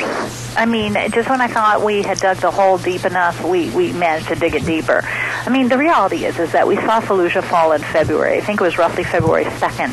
Fallujah was a city that my Marine brothers and many of our Army brothers had died trying to save us from the Al-Qaeda that was festering throughout all of Afghanistan. They drove them out. There were actual knife fights. Forget the M16 rifle and shooting from a distance. It's well recorded that these men had to fight for their lives, literally and figuratively. They were being attacked by men that were high on amphetamines, that were capable of assault on a level where they were so doped up they couldn't feel anything. So essentially, when Fallujah fell in February, I knew it was the beginning of the end. And where there was no reaction, they made it all the way to Mosul, which is one of the largest cities, I believe, second largest in all of Afghanistan, and I'm sorry, Iraq, all of Iraq. And here we are now looking at ISIS all the way from Damascus and Syria all the way to Baghdad. And now we got Maliki surrounding his palace with the tanks. And you're thinking to yourself, what kind of leader does this? He created this debacle, along with us leaving, by not having a status of forces agreement. And to the listeners, what that means is it allows your forces to stay in to assist you. So what it basically boils down to is that we've had no ability to stay to assist them. And when Mosul fell, I believe the last time the Americans had been up in that northern region was about 4 years, maybe 5 years, to train the army. So, of course, they collapsed very quickly when ISIS showed up at their front door. And ISIS has been going on a rampage ever since. Now we've got 35 to 40,000 people that are on the top of the mountain that are trying to get water, food. These are the Yazidis, which are neither Muslim or Christian. They're pretty much both, and they're considered to be very much low life among the ISIS people. And then the Christians who are fleeing, and the only people who seem to be concerned about protecting them are the Kurds. And that's who, fortunately, we have assisted with arming. But the fact is that we've got this Shia, which have been so disgruntled under Maliki, they have gravitated towards ISIS. The Shia were not necessarily going to join up with ISIS had they been treated fairly under the government in which Maliki was heading. Instead, Maliki leaned towards the Sunnis specifically, wanted to look after his Sunni brothers instead of having a inclusive government. And now you've got disgruntled Kurds who are trying to defend themselves, and you've got Shia that is so upset that many of them have been swept up and recruited by the ISIS. So it's just a debacle that anybody who would have looked back and looked closely, you can see step by step every way that this was a failure on our part by evacuating and saying to the enemy, by the way, we're going to leave next week, or by the way, we're going to leave next year. Now we're making sure we let them know that we're not going to send boots on the ground. So you're empowering them with your strategy. Yeah, but Jesse, you again can answer this better than most anybody else on this program. How could the president, the leader of the free world, and supposedly the man that has more knowledge and intel given to him daily than anybody else in the world, how could he 6 months ago say that the ISIS was a JV team, nothing to worry about, and now all of a sudden they absolutely have the power to take over the Middle East and are even threatening us with the possible placement of the Islamic flag over the White House? I mean, that's not a JV team to me. Right, really.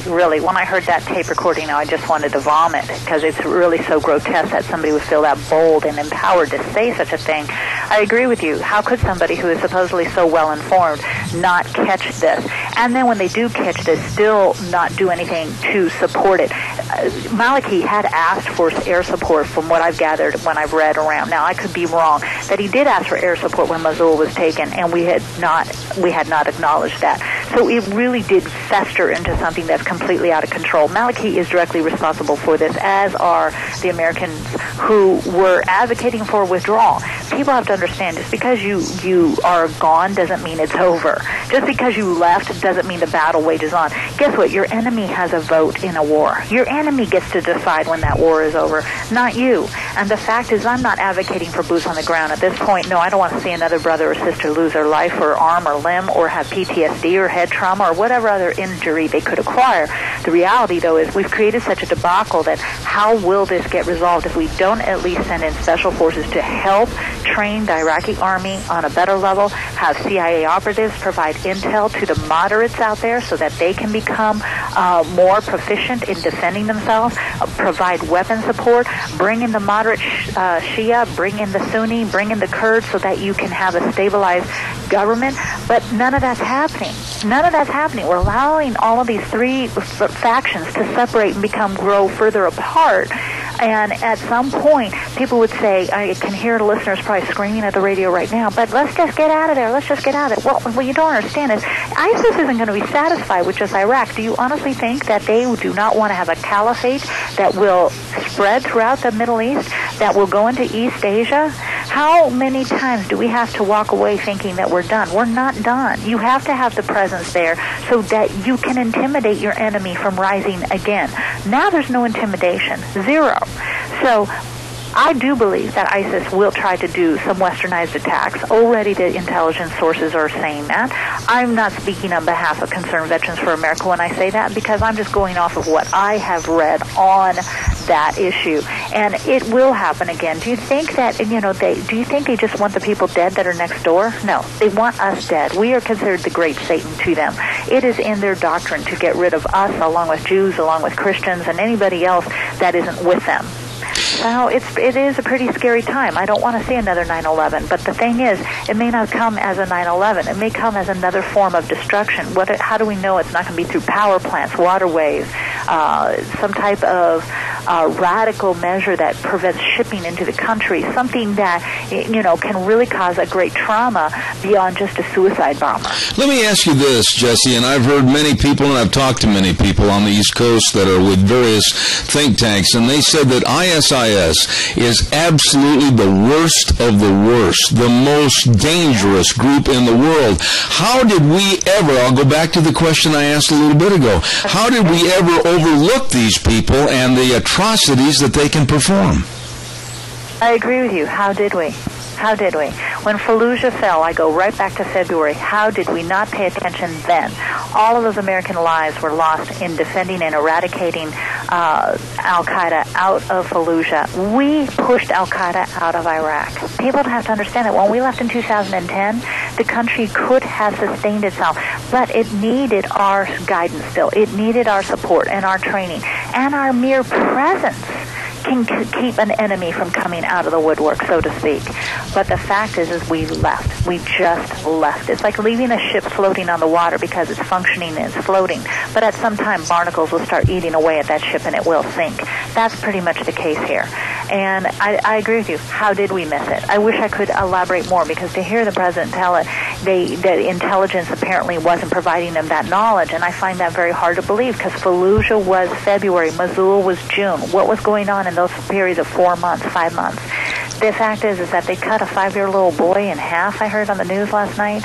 They've cut off the heads of babies. They are basically becoming a level of extreme, beyond extreme. They were even too radical for Al-Qaeda. It's just like, is that possible? In this situation, and we're talking about modern-day warfare, and we've left so much equipment over in that area that we are now, with the bombing runs, literally blowing up our own equipment, which is absolutely an ambiguous situation from the get-go. But what is the answer? Is it the bombing runs? Is it going to be eventually boots on the ground? Is it going to be an ignoring of the situation and turning our back and walking away? Is it going to be fortifying the United States? What are we going to do? And speaking for myself, cruise missile attacks on all of the ISIS convoys, the points where we know that they are located, be very brutal and hit them hard, because you must make a statement. Cruise missiles are unmanned. Also ensure that you do have special forces that are there to get their army get it together. Really have a CIA operation going that can provide intelligence to all the moderate rebel groups that are against the ISIS. We didn't support any of them that were in Syria. You're never going to have a perfect group, that's for sure. It's a different culture, a different way of thinking.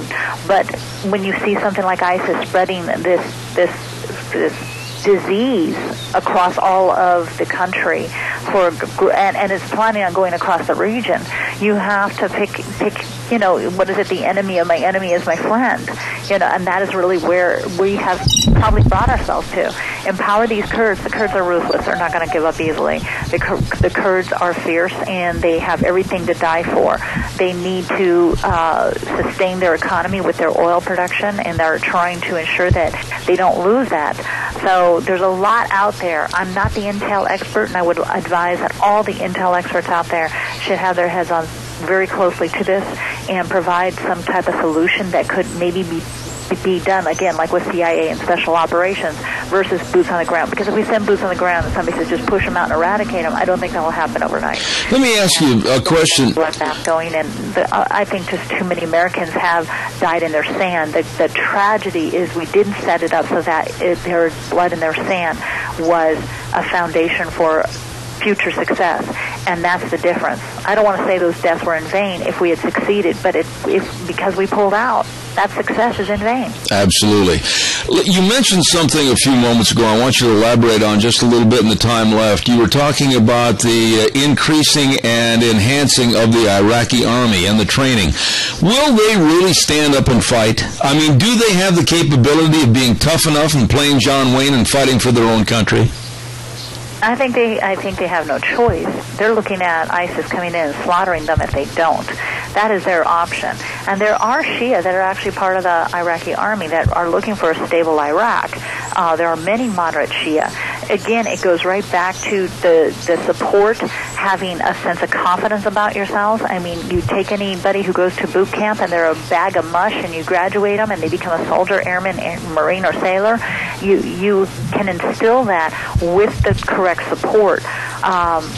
I wish I had the answer, to be very honest with you. The tragedy is that the answers were 6 months ago, and now we're playing catch-up. And that's where it's so difficult to predict what somebody what we should or should not do. The fact of the matter is, sitting back and doing nothing means it will overflow and spill into our shores again. Mark our word, history will repeat itself. And if we do not pay attention, we will be dealing with a potential date of many deaths here on our shores again. Let me ask you one final thought here, Jesse. This afternoon at 2 p.m., all of a sudden you get a call and you are being asked to consult with the President of the United States and his advisors because they want your opinion. What would you tell this President and his advisors that you personally think needs to be done to help curb this mess? Well, personally, I think it's a crank call at first, because if they've listened to me, they know I don't like them. But in all seriousness, I would elaborate on some of the things I've just said. Why aren't there cruise missile strikes? Why haven't we brought in moderate Shia and Sunni and made sure that the Kurds are brought in so that we can stabilize the government? Why haven't we really highly encouraged Maliki to step aside now? What's the delay there? Because the fact of the matter is that he created a huge bit of this mess that has started to appear to be like a civil war, but it's worse because it's ISIS invading. So we need to ensure that we prop up a new leader who's going to be inclusive to all of the cultures versus somebody who is trying to raise up their own people. So that would be the steps. Ensure that there are CIA operatives down there. I would put full force into it, because I think if you go in with a strong force, such as your special forces, your CIA operatives, multiple opportunities for attacks with cruise missiles, and then if you turn around and you also demonstrate that you're not going to put up with any nonsense through those strikes, I think you can send a clear message. Empowering the Kurds? Absolutely. They got to be cautious because they don't want the Kurds to leave Iraq. But the fact of the matter is the Kurds are the only ones right now that have a chance at fighting and beating the ISIS. So we got to get the army back on board. It's a lot of work, and I just want to sit here and scream, because what are we waiting for? Absolutely. What are we waiting for? Mosul was taken in June. It's August now. Absolutely. Jesse, you are always welcome on this program. I certainly appreciate your service to our country. Retired gunnery sergeant, United States Marine Corps, and now working with the Concerned Veterans for America, Jesse Jane Duff. God bless you. Thank you for coming on the program, and I will call again. Thank you so much for having me. Have a wonderful week. Thank you. Appreciate it. Thank you. A lovely lady and very knowledgeable about what's going on over in the Middle East, and I really appreciate her being on the program. Jesse Jane Duff, retired gunnery sergeant, United States Marine Corps, and she knows what's going on. Calls are welcome, 436-2244, 1-866-927-4587. Holy buckets, we've got to get a weather forecast in here. And the weather this hour is brought to you by Sportsman's Warehouse, 1940 Bridgeview Boulevard in Twin Falls, with our old buddy Reese Widmeyer.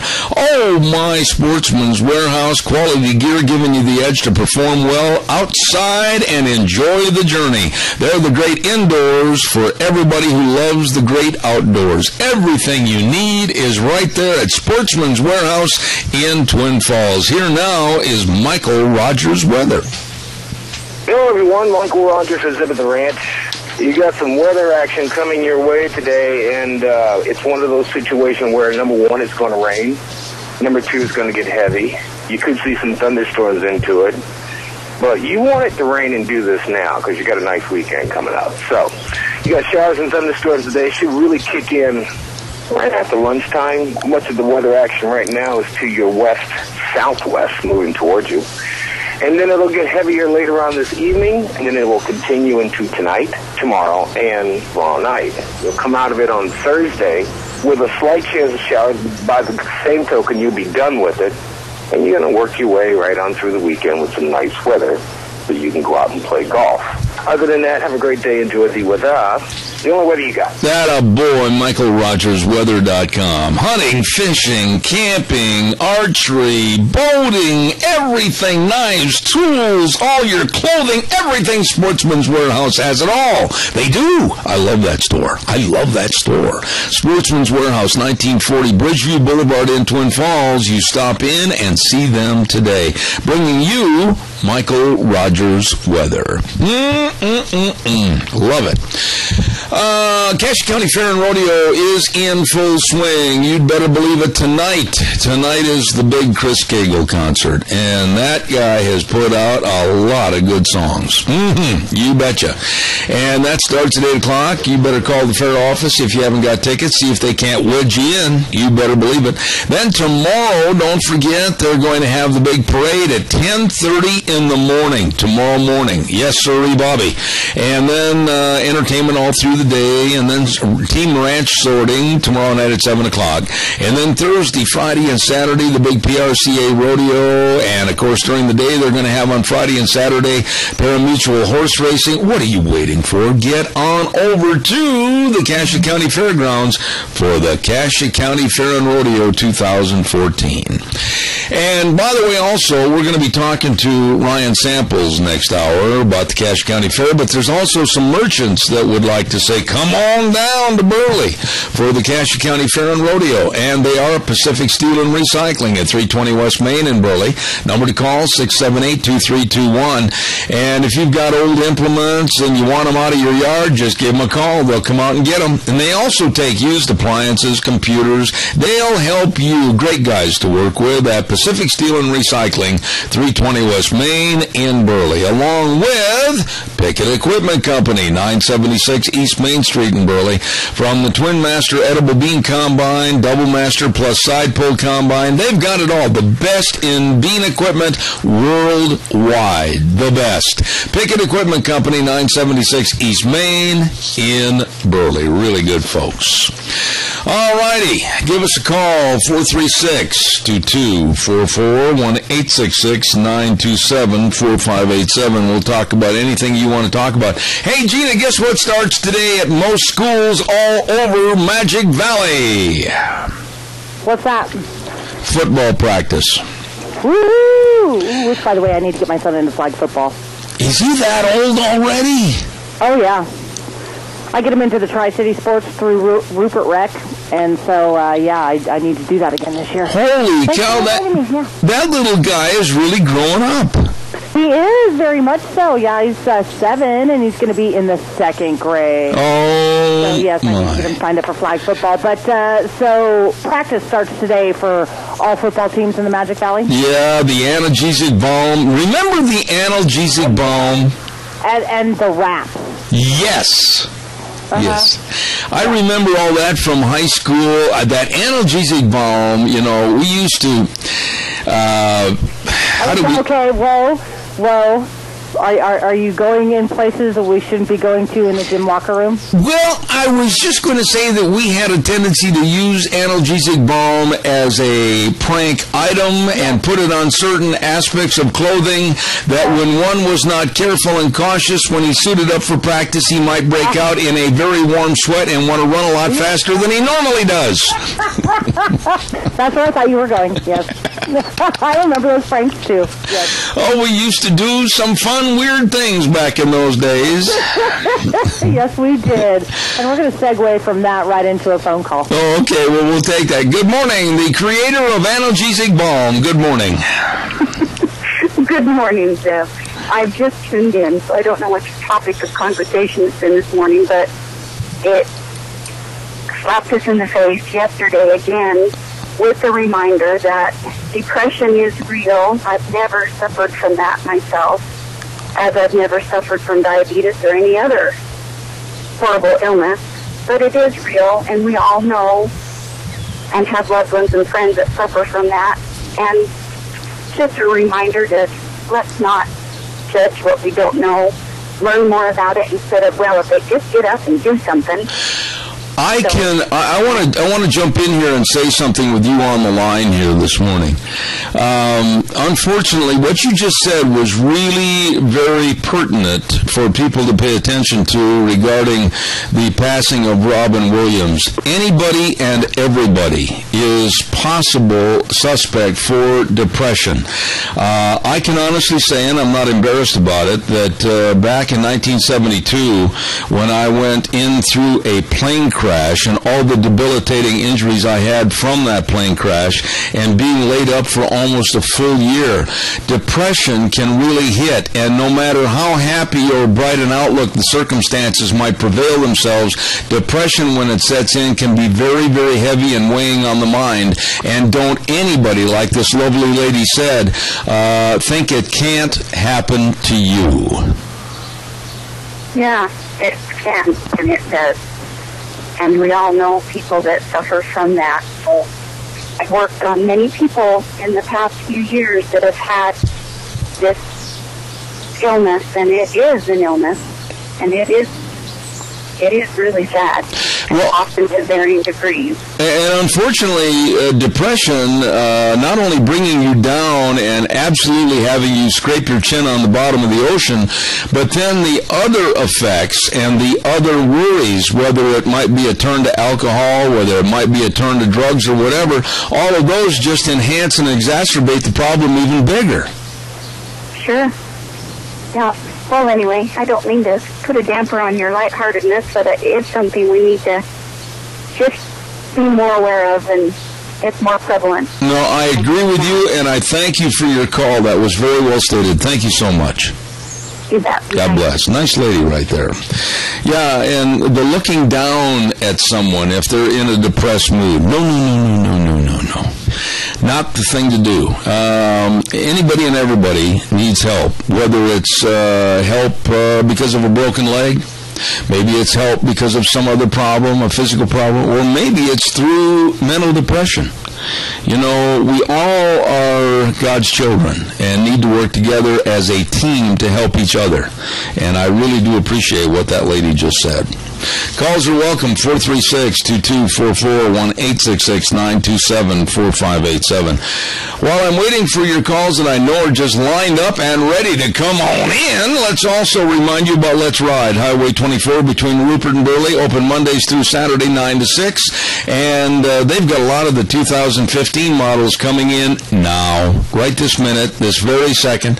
Dirt bikes, Can-Am, side-by-sides. Oh, and they've got rebates on some of the 14 models. And all the accessories and a fantabulous service department. What are you waiting for? You better get on over there right now. Let's Ride, Highway 24 between Rupert and Burley, where the fun is sold. Absolutely.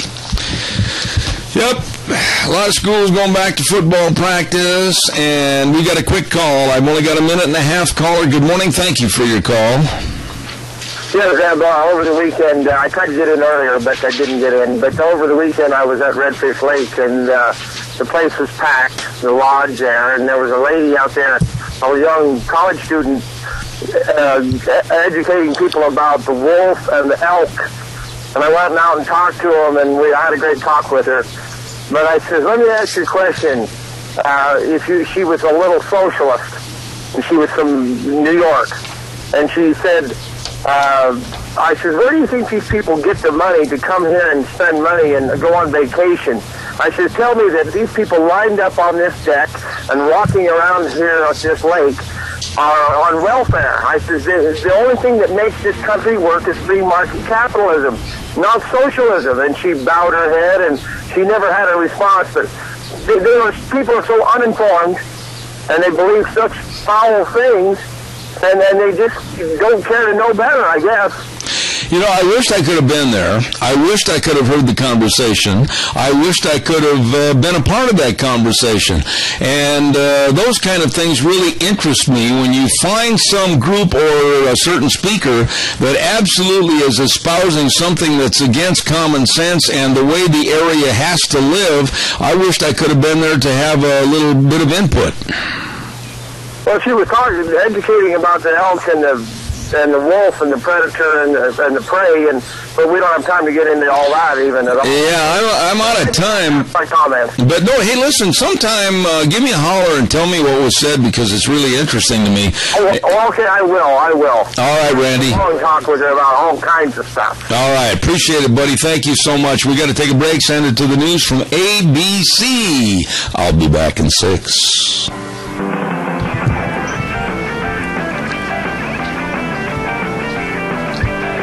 Well, I have taken a little survey, personal survey of the weather situation, and shoot, I don't think it's that bad outside. Looks pretty good to me. Hey, Zeb at the Ranch, and I'm Zeb Bell, brought to you by our major corporate sponsor, your Magic Valley Les Schwab Tire Centers, all 7 locations, and then, of course, all of our great advertisers like Lee's Furniture, Floors, and More at 459 Overland in Burley, and our friends at Western Waste Services, always at your disposal. Get on the rock service today. Call 734-6969. We're going to have Dr. History in just a few minutes, if he can find his way to get out of the wheelchair and get up to the microphone, so stand by for that. But while we're waiting, I want to also remind you about the Chadwick Sports Grill, 139 West Main in Burley. Today, they are going to have breaded pork loin cutlets with choice of potato, vegetable, and super salad. That sounds so good. Breaded pork loin cutlets with choice of potato, vegetable, and soup. Going to be good, always is, at the Chadwick Sports Grill, 139 West Main in Burley. You stop in and see those great folks today. Oh my, ladies and gentlemen, walking slowly, but walking up to the microphone, here he is, the one, the only, Dr. History. Good morning, Zeb. How are you doing this morning? I'm fantastic. How are you? I'm doing great. It's a beautiful day. Sure. It's a beautiful day in the neighborhood. Are you on a cell phone? I'm on my home phone. Is it hard to hear me? It is really hard to hear you. It's not coming through very well, and I'm concerned about that. And I just want to make sure that for a repeat of the program, we have better line quality. I beg your pardon. You can't talk while I'm talking, Doc. So you're going to have to wait. Are you on? Have the availability of another line? Let me try another phone. Okay. In just a second. All right. I'll just switch phones and see if that makes a difference. All right, we'll try that. And while we're waiting, I also want to remind everybody about our dear friends at A Child's World at 1308 Overland in Burley and Ambulatory Surgery Center, 1344 Highland Drive in Burley, bringing you Cassia County School Days. And at A Child's World, don't forget, they've got all the children's back-to-school clothing, and they got the shirts $9.99, jeans $15.99. They've got all the shoes. They've got everything for you. And they also carry school uniforms at A Child's World, 1308 Overland in Burley. And don't forget the Ambulatory Surgery Center, 1344 Highland Drive in Burley. If you're anticipating hand surgery, cataract surgery, arthroscopic knee surgery, colonoscopies, please call them. They can save you money. That's right, 677-8888. Ambulatory Surgery Center at 1344 Highland Drive in Burley, and The Child's World at 1308 Overland in Burley, bringing you school days in Cassia County. Doc, are you there? I'm there. Is that any better? Yeah, it's a little better, but call me after the program. We'll have to make some changes, but today we'll go with this. So what do we got cooking on historical facts today? Well, I'm going to tell you the story of a man that I'm going to bet that there is nobody that's heard of this guy. He was a robber and a thief, but he wasn't a Jesse James or anything like that. But I'm going to bet nobody has heard of this guy, Billy Miner. Okay. Ever heard of this guy? Billy Miner. No, I never have, but I'm certain you're going to tell me all about him. Go ahead. I'm going to tell you all about this guy. Well, Billy Miner was also called the Gray Fox. Now, when the Gray Fox robbed you, you were well and truly robbed and maybe a little bit in love with this guy. According to all accounts, this Kentucky-born Billy Miner, also known as the Gray Fox, was Canada's first train robber. But Miner was as polite and charming as they come. In fact, he might say something like, mighty pretty dress you have on there, miss. Pardon me while I take all your husband's worldly goods. Now, he actually became the most wanted man in New Mexico, Georgia, Colorado, Illinois, Michigan, Oregon, Washington, and British Columbia. And again, a guy that I'm going to bet nobody's really heard much about. But his career actually spanned the end of the 19th century and actually into the beginning of the 20th century. But he gained folklore as the gentleman train robber. Now, he wasn't really a shoot-'em-up, pistol-packing kind of guy, kind of robber, but it wasn't just his impeccable manners that brought him legendary claim. Billy Miner was the first man to rob the Canadian Pacific Railway. Now, in the eyes of the Canadian farmers and ranchers and miners who lived up in there, this was actually a good thing to do. In fact, they said, oh, Bill Miner's not so bad. He only robs the Canadian Pacific once every 2 years. But the Canadian Pacific robs us every day. So they kind of were kind of a Robin Hood type thing, I guess.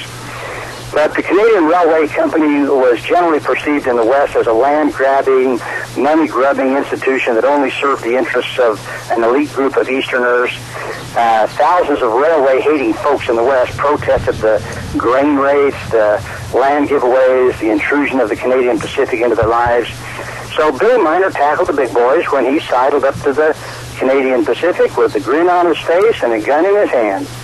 And his exploits kind of induced kind of an admiration in the rural communities of British Columbia and elsewhere across the West.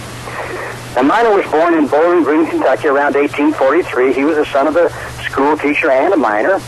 And he arrived in San Diego at the height of the Apache War. Now, he wasn't afraid to ride through the hostile native territories, and he became a messenger, delivering mail to points east of California. And because his hide was on the line, basically, his price was high, $25 per letter, and that accumulated pretty quickly. And before long, Billy became kind of a big spender, and so to maintain the lifestyle he'd become accustomed to, Billy contemplated a little visit to the wrong side of the law. So this is where he kind of deviates from honesty to dishonesty. But anyway, young Miner decided fast money could be had by ambushing slow-moving stagecoaches that had payrolls and one thing or another. So Miner robbed his first coach in California and must have considered a pretty good haul, $200 for easy money. And so Miner continued doing this until he was finally caught by the U.S. Marshals. And they tracked him down and captured him in 1866. So at this point, he's actually only about 23 years old. Well, he was convicted on 2 charges of stagecoach robbery, and the penalty was tough. San Quentin Prison, one of the dingiest holes in the state of California. This became Billy Miner's home for 4 years. And little did he know that he'd see the inside of San Quentin more than once in his career. So we move ahead a few years. San Quentin in the mid-19th century, like I say, was dismal. And when Miner was released in 1870, now he's about 27 years old, he had endured isolation, starvation, filthy conditions, beatings by the guards and by other criminals. So he wasn't quite the same happy-go-lucky kid who'd entered San Quentin, and he unfortunately wasn't long for freedom. Within a year of his release, he was robbing stagecoaches again in California, and as fate would have it, he was thrown back into San Quentin in 1871. Now, this time, Miner was given a 12-year sentence. Well, he served 2 years before scaling the walls in his first daring prison break, and despite being captured and thrown into solitary confinement, within hours, the taste of freedom must have kind of got to him a little bit, because for the Gray Fox, he was able to escape prison 5 more times. Now, San Quentin, I don't know, I've never been there, but must not have been too good to escape that many times. Anyway, after serving 9 long years, Miner was finally released from San Quentin in 1880. Okay, now he's about 36 years old, still, fairly young man. Now, in need of quick cash, the Gray Fox quickly resumed his old profession, hitching up with a guy by the name of Billy Leroy, also known as Arthur Pond.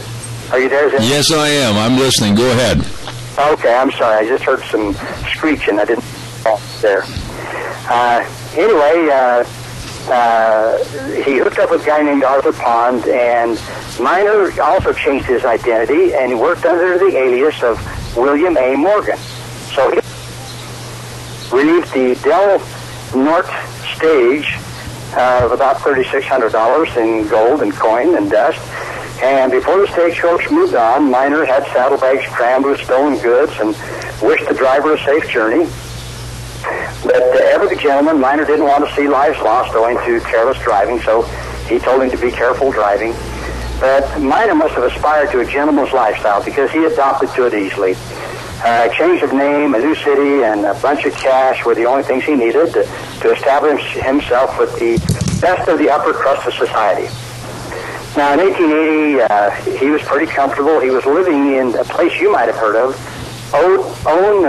Onondaga, Michigan. Mm-hmm. Okay. I'm not exactly sure where it is, but I know the town. I've heard of it before, yes. Okay.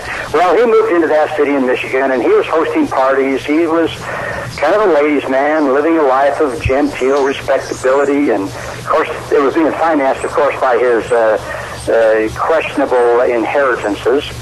But he was known now as William Anderson, a kindly gentleman who knew how to treat a girl properly and who had a pretty good figure on the dance floor.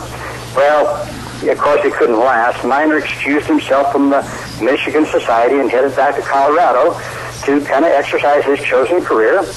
And again, he was charming and he could draw an impressive crowd, even as a robber. And he was always unfailingly apologetic about having to upset the stagecoach passengers, and he would apologize to them for robbing them.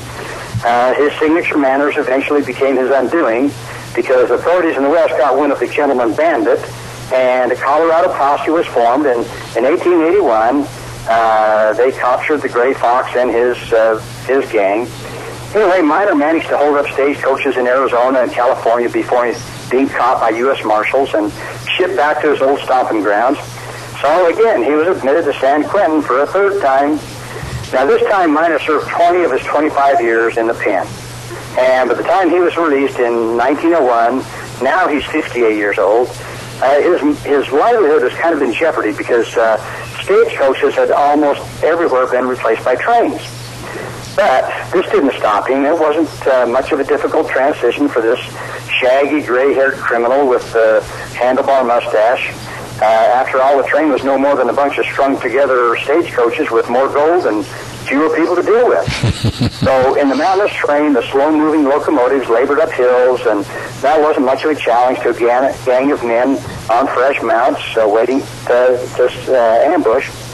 So Miner attempted his first train robbery near Portland, Oregon in 1903. A Miner and his men kind of botched their first holdup of a Great Northern Railroad train badly. It had taken at least 3 men to rob a train. You had to have one guy to threaten the locomotive crew, one to intimidate the passengers, and one to get the express car where the valuables were held. Mm-hmm. Now, because of this kind of non-violent tendency, Miner's task was usually the last, so that he would be in the express car. Now, in this Great Northern robbery, one bandit was killed, another wounded, and in typical fashion, Miner escaped without a scratch. But he drifted north and on into Canada, and now we're into 1904. And he's getting a little old for a robber. He's 61 years old now. But Miner recreated himself as a retired rancher. And he adopted the name of George Edwards and soon became known as a pleasant, grandfatherly type guy. He was pleasant to the children, he was kind to the orphans, and he even gave generous donations to the church. Well, when George Edwards left his ranch for business in the first week of 1904, none of the neighbors knew Billy Miner was back in the saddle. So the Billy Miner gang was formed, and in 1904, the Canadian Pacific train loaded with gold dust was heading down the canyon for the coast when Miner and his gang boarded the train.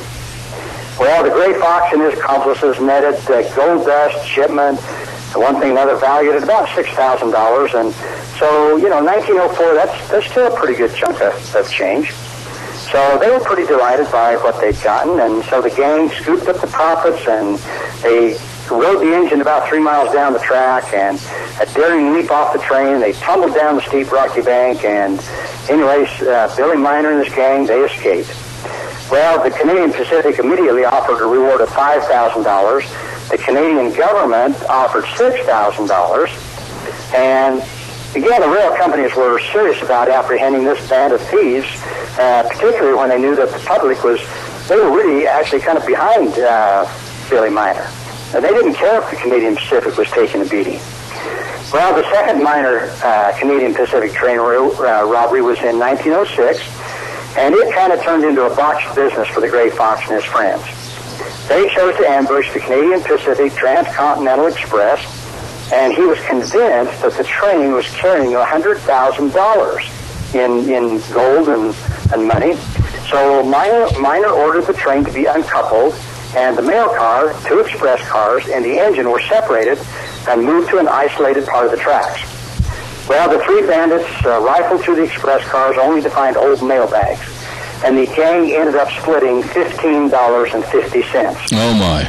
Now, the sad thing is, I guess if you want to call it that, reports from the Canadian Pacific say the bandits overlooked a bag containing $40,000 in cash, and the safe in the second car, which they also missed, had about another $40,000. So they basically missed $80,000 in cash that they could have had. Mm-mm. Well, with the cash reward of almost $15,000, a huge manhunt was mounted to bring the gentleman bandit and his gang to justice, and they were wanted dead or alive. So, this was serious business. So, in 1906, the search for Billy Miner included cowboys and detectives and police, the Royal Northwest Mounted Police.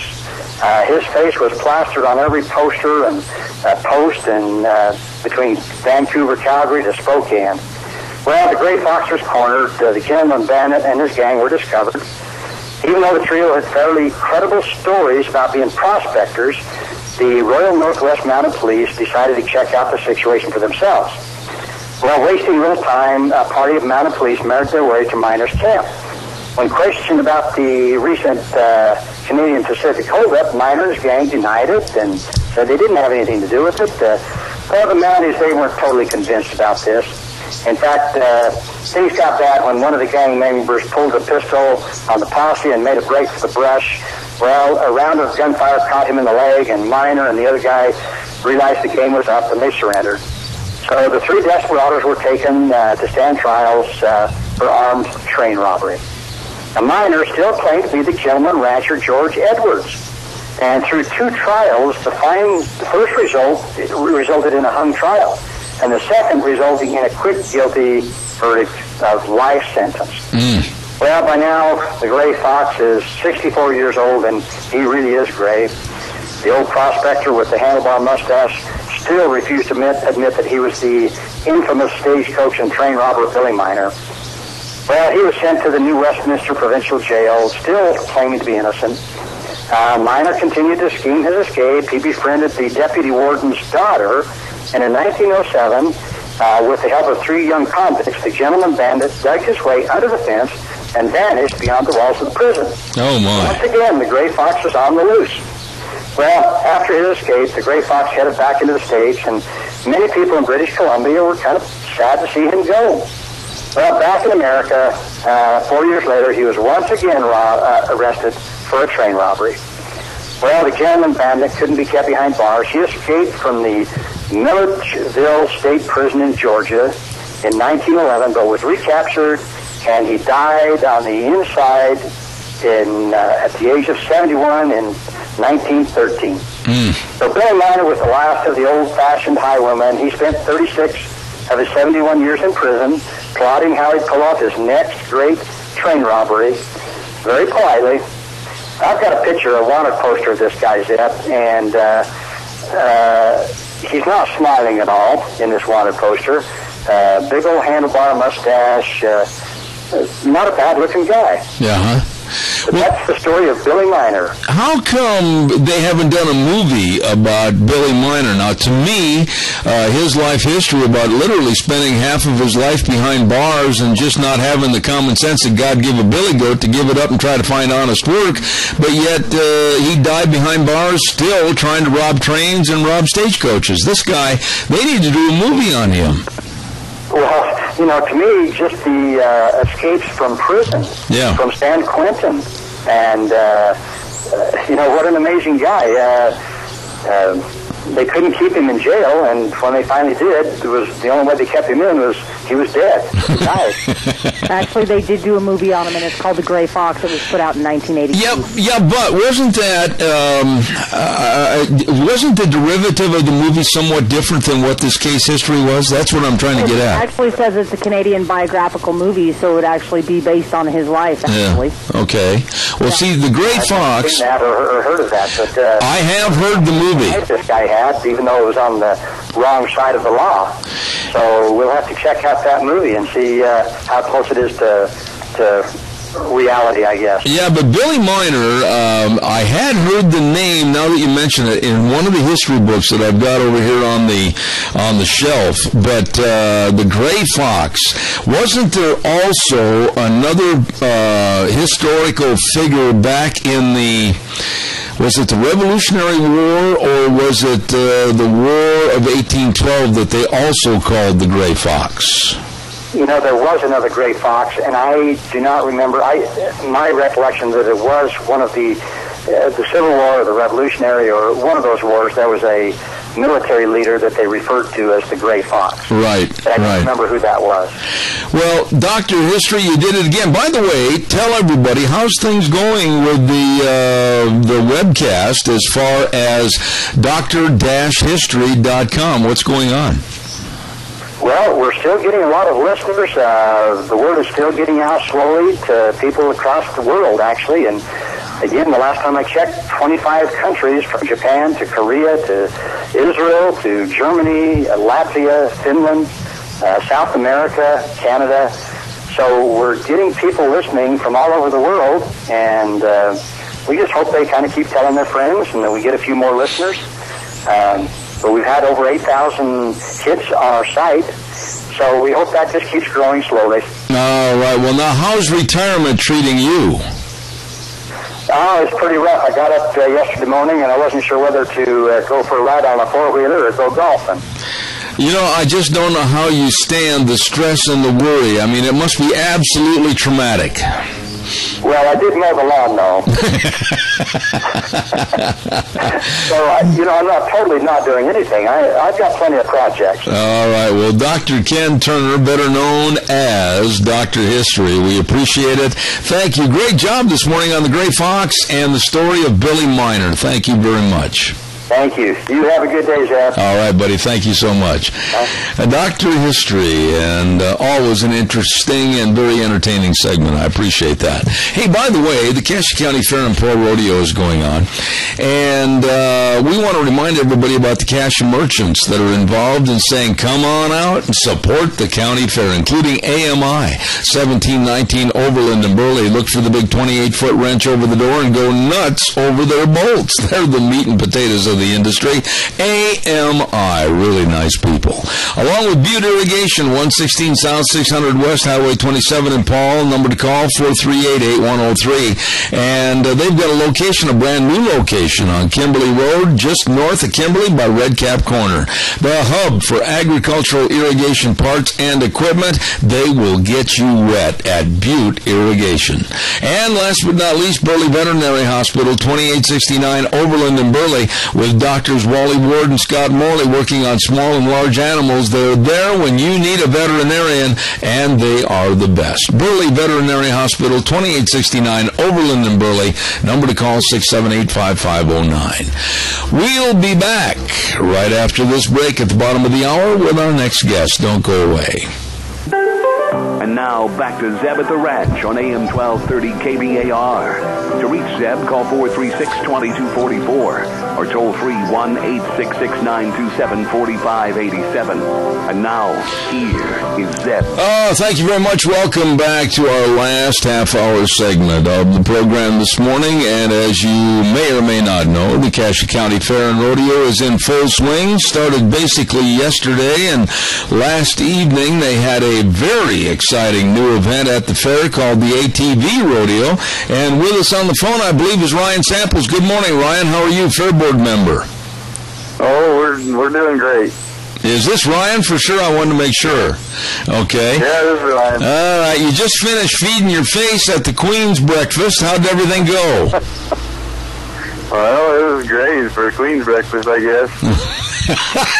Well, that opens the door for a lot of conversation. All right. Well, listen, tell us a little bit about this ATV rodeo. What'd you do with that thing? Well, we set up 2 sets of bells in the arena, and we raced them 2 at a time against each other. And we had 70-some contestants last night. It went for about 3 hours, and we filled the grandstand and the bleachers, and it was amazing the turnout and the help that we got from the community and how interested people were of it. Oh, my goodness. 72 people as entrants. Now, can you tell us who some of the winners were? One of them was Jody Brower. He won the 250 class, and Kyle Darrington from Declo won the 450 class, and Tyson Wrigley won the 4-wheeler class. All right. Now, are you going to have a segment next year for the geezer class? We had a match race, the over 50 match race, and Nick Hillary, that's right, he didn't get to win. So I don't know. He sponsored the event, they still didn't let him win. Oh well. Yeah, in other words, it was kind of shaded against him, huh? Yes, yeah. Okay. Now tell us, you've got a great big concert going on tonight. I'll give you a little chance to brag on Chris Cagle. We do have a great concert tonight. Chris Cagle's a great gentleman. We've met him before, and we have a new stage tonight. We've got a new sound system from what we've had in the past. So hopefully we've made some changes that people will enjoy and come out and see him. He's a good individual. You buy some, he's always loves good to sign autographs and stuff like that. All right, now let me ask you this, Ryan. Are there still tickets available? There are still tickets available. I don't know how many, but I know there's still tickets available, especially in the arena. Okay, now how do they go about getting tickets for the concert tonight? Do they have to go through the fair office? No, they can go online still, or they can come to there's a ticket booth just as you walk in the main entrance. And then we need to emphasize to everybody too, if you've bought, have them on hand. We will be scanning the tickets early, starting this afternoon, and you can just come and your ticket, get your wristband, and then you can just walk in with your wristband. You'll have to wait. Okay. All right. Now, tomorrow morning at 10:30, you're going to be busy right in downtown Burley because you've got the big parade. Tell us about it. We're going to be at the parade in the morning at 10:30, and all of us Fair Board members get to ride horses through the parade. We're all excited. Okay. All right. And why don't you, if you could, tell everybody the parade route in case we have some new people that have never watched the Cassia County Fair and Rodeo Parade. Well, I know. Hello? We might have lost him. He was on his cell phone. Oh, I hate cell phones with a passion. Let's see if we can't get him back, and we'll talk more about that parade in just a moment with Ryan Samples, Cassia County Fair Board member, and hopefully we can get him back on the phone momentarily and finish up our interview about what's going on at your Cassia County Fair and Rodeo for 2014. As Gina tries to call him back, and let's see if we can get him on the air. Checking. While we're waiting, That'll give me a little opportunity. I'll tell you more about our merchants that are involved with the Cassia County Fair and Rodeo, Dot Foods in Burley. They're now hiring. All you have to do is call 678-6063, drivefor.com. That's right. All you have to do is check with them. Great business to work for, family-owned company. Give them a call or go to the website, drivefor.com, or call 678-6063, Dot Foods in Burley. Let's also remind you about our friends at Golden Valley Warehouse, 468 West, 1000 South of Burley, 678-7324. Locally owned and operated, quality seed at competitive prices, and they'll continue to provide the customer service and seed available. And last but not least, our buddy Joe Taylor with Carey and Adams Realty, 1826 Overland in Burley, buys and sells real estate. One call does it all to my friend Joe Taylor, 678-9400. And those businesses invite you to the Cassia County Fair and Rodeo. Let's check with Gina, see if he's back on the phone. Yes. All right, Ryan, you're back on the air. I'm going to ask you to hold real still on that cell phone. Don't move. Standing still. Okay, well, maybe you got hit by lightning and you didn't know it or something. Okay. All right. Now, after the parade, of course, tomorrow you got the carnival going on and you've got entertainment on the free stage gazebo. Tell us a little bit about the entertainment that's going to be over there. Well, I know we got the hypnotist for sure. I don't know what else Paul's got lined up for us. I know he's got some entertainers coming. Okay. And then tomorrow night, another big night in the arena, I should say on Wednesday night, the Team Ranch Sorting. Now, every year that seems to get bigger and more entries.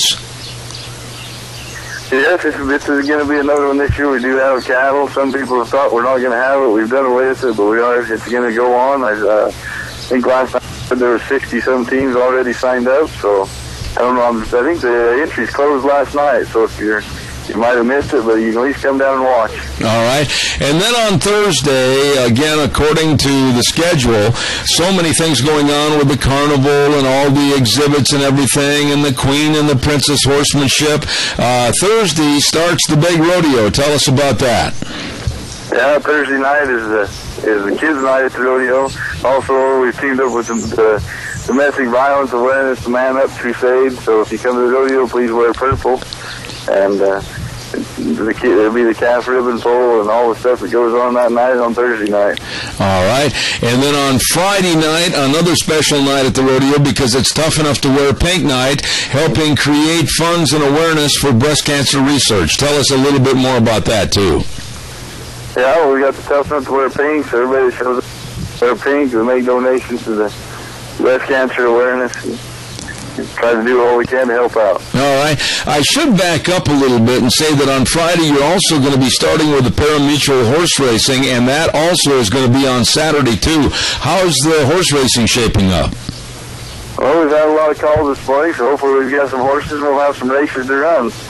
Right now we're not sure what we've got, but we've had a lot of phone calls this morning. I know Jeff's been taking phone calls all morning. All right. And then, of course, on Saturday, you've got a busy day starting at 7 in the morning with the 4-H Buyers Breakfast and the 4-H and FFA Market Animal Sale. That is a big event, and I'm sure you'd like to invite everybody to attend. Yeah, we'd like to invite everybody to attend and support the 4-H and FFA kids.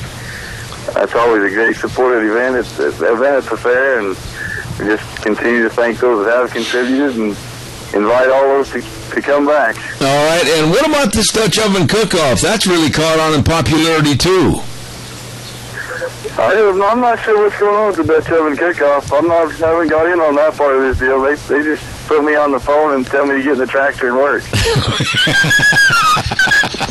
All right. And then Saturday night, I should go back Saturday afternoon, 1 p.m., more pari-mutuel horse racing. And then, of course, at 8 p.m., Wrangler Rodeo Night, championship performance. Anything else you want to add to that? Not that I know of. Well, we need to make sure everybody comes to the rodeo. We got the Jumbotron this year. We got a TV playing at the end of the arena so we can have the instead of a $12 seat, it's actually a $6 seat because they're going to play the replay, and you can watch the replay for $6.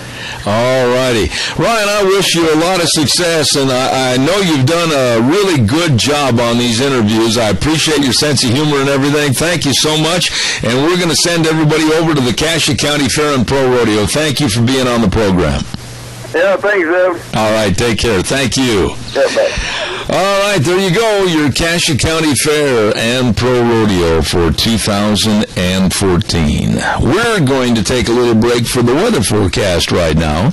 And the weather brought to you this hour by Scarrows Meats, 331 North Road, Jerome, 324-7657. And, of course, they're selling Taste one bite at a time, locally owned custom meat processor for over 20 years. Everything they sell is guaranteed. Right now, here is Michael Rogers' weather. Hello, everyone. Michael Rogers is up at the ranch. You got some weather action coming your way today, and it's one of those situations where, number one, it's going to rain. Number two, it's going to get heavy. You could see some thunderstorms into it. But you want it to rain and do this now because you got a nice weekend coming up. So you got showers and thunderstorms today. Should really kick in right after lunchtime. Much of the weather action right now is to your west-southwest, moving towards you. And then it'll get heavier later on this evening, and then it will continue into tonight, tomorrow, and tomorrow night. You'll come out of it on Thursday with a slight chance of showers. By the same token, you'll be done with it, and you're going to work your way right on through the weekend with some nice weather so you can go out and play golf. Other than that, have a great day. Enjoy the weather. The only weather you got. There you go. MichaelRogersWeather.com, brought to you by Scarrows Meats. Don't forget, if you can't get to your local county 4-H sales at the fair, it's okay, because Don at Scarrows is going to have beef and pork that was sold at the fair, and they'll sell it to you for a fair market price. So you be sure and check it out at Scarrows Meats. I got phones ringing I can't answer. I don't know why people call me on my cell phone when I'm on the air.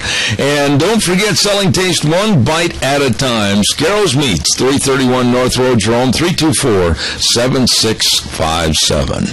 You know, Gina, I was thinking after the break, after Dr. History, and I should have remembered that, but the Gray Fox starred, if memory serves me correct, and I didn't cheat and look it up on the computer, because you know I can't look anything up on the computer. I'm inept when it comes to that. I believe it starred an old friend of mine that won an Academy Award, and that was Richard Farnsworth.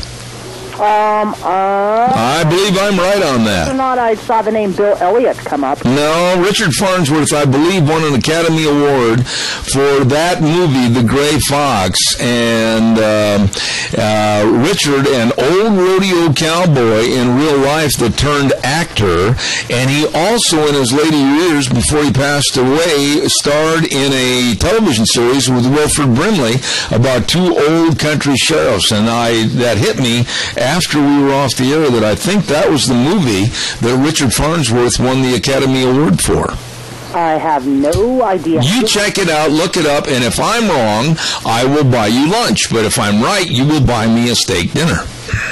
You keep on trying for that steak dinner. I think we're pretty much on par for me owing you and you owing me. Yeah, well, anyhow, Richard Farnsworth, a great character actor. And Richard Farnsworth, Jackie Burroughs, Wayne Robinson, and Ken Pogue. There you go. There you go. And produced by Peter O'Brien. Well, what do you know? I was right on that. Well, there you have it. Do you remember Richard Farnsworth? No. I'm trying to think what other movies and series you would have seen him in. He was a very, very soft-spoken, very thin. Oh, okay. Now I see his picture. Yeah. So I see him there, yeah. Yep. And he played in a lot of Western movies. I believe he played a sheriff in, I want to say, I'm not sure about how the West was won, but anyway, he had appeared in quite a few Western movies. And then in his later years, before he passed away, starred in a TV series with Wilford Brimley, and that was the last time. Gone with the Wind, Red River, The Wild One, The Ten Commandments. He was on the set of Spartacus. Yes. See The Adventures of Marco Polo with Gary Cooper. Yep. He performed some horse riding stunts in the Marx Brothers, A Day at the Races. He was in The Straight Story and Misery as well. And he also was quite, at one time, years and years ago, quite a bareback rider in rodeo. And anyway, I just thought I'd throw that out. He also appeared as a baseball coach in The Natural. That was it. He was the coach in The Natural with Tom, the actor, the guy that lives up in Sun Valley, and all of a sudden his name escapes me. He was in the movie where he was marooned on a desert island after a plane crash. Tom Hanks. Tom Hanks. Thank you. Yeah. Couldn't remember that. It's funny how names escape us. Yesterday I was trying to name an auto part, and for the life of me, I could point to where it was, but I could not tell you the name of it, and it was just driving me nuts. Whether it's a name or whether it's an occurrence, like I had a hard time while you were mentioning that earlier, Richard Farnsworth, I could not think of his last name, and then all of a sudden it hit me that he did win an Academy Award for that movie, The Gray Fox, and I was thinking of the Disney presentation of The Swamp Fox. Remember that? With Leslie Nielsen. That's what I was thinking of. Anyhow, that was about as interesting as watching paint dry. Or grass grow. Yeah. Which, by the way, how's your garden? I think that's a personal... Rephrase that. How is Deanne's garden growing? Well, it doesn't make any difference because that's kind of a personal question. Not well. We haven't had the time to take care of it the way we wanted to. I'll just let it go at that. Yeah, my garden's pretty much the same way. I'm going to have a ton of tomatoes and lots of basil so I can make lots of pizza. We will take some of your tomatoes if you're looking for a place to get rid of them. Okay, I might have to because there's going to be an overabundance. Yeah. Let's just say that where I stacked the hay and when some of the hay fell, it probably didn't do the garden a lot of good. Gave the garden a little bit too much coverage. And a weedy problem it was. Yes, I bet. Yes. Anyway, by the way, did you hear that Hillary's really dissing Obama? Oh, my. The hand that fed the family for a while when she was Secretary of State. Isn't it interesting how the animus between the Clintons and the Obamas is starting to show forth as we draw closer to the season for selecting a candidate?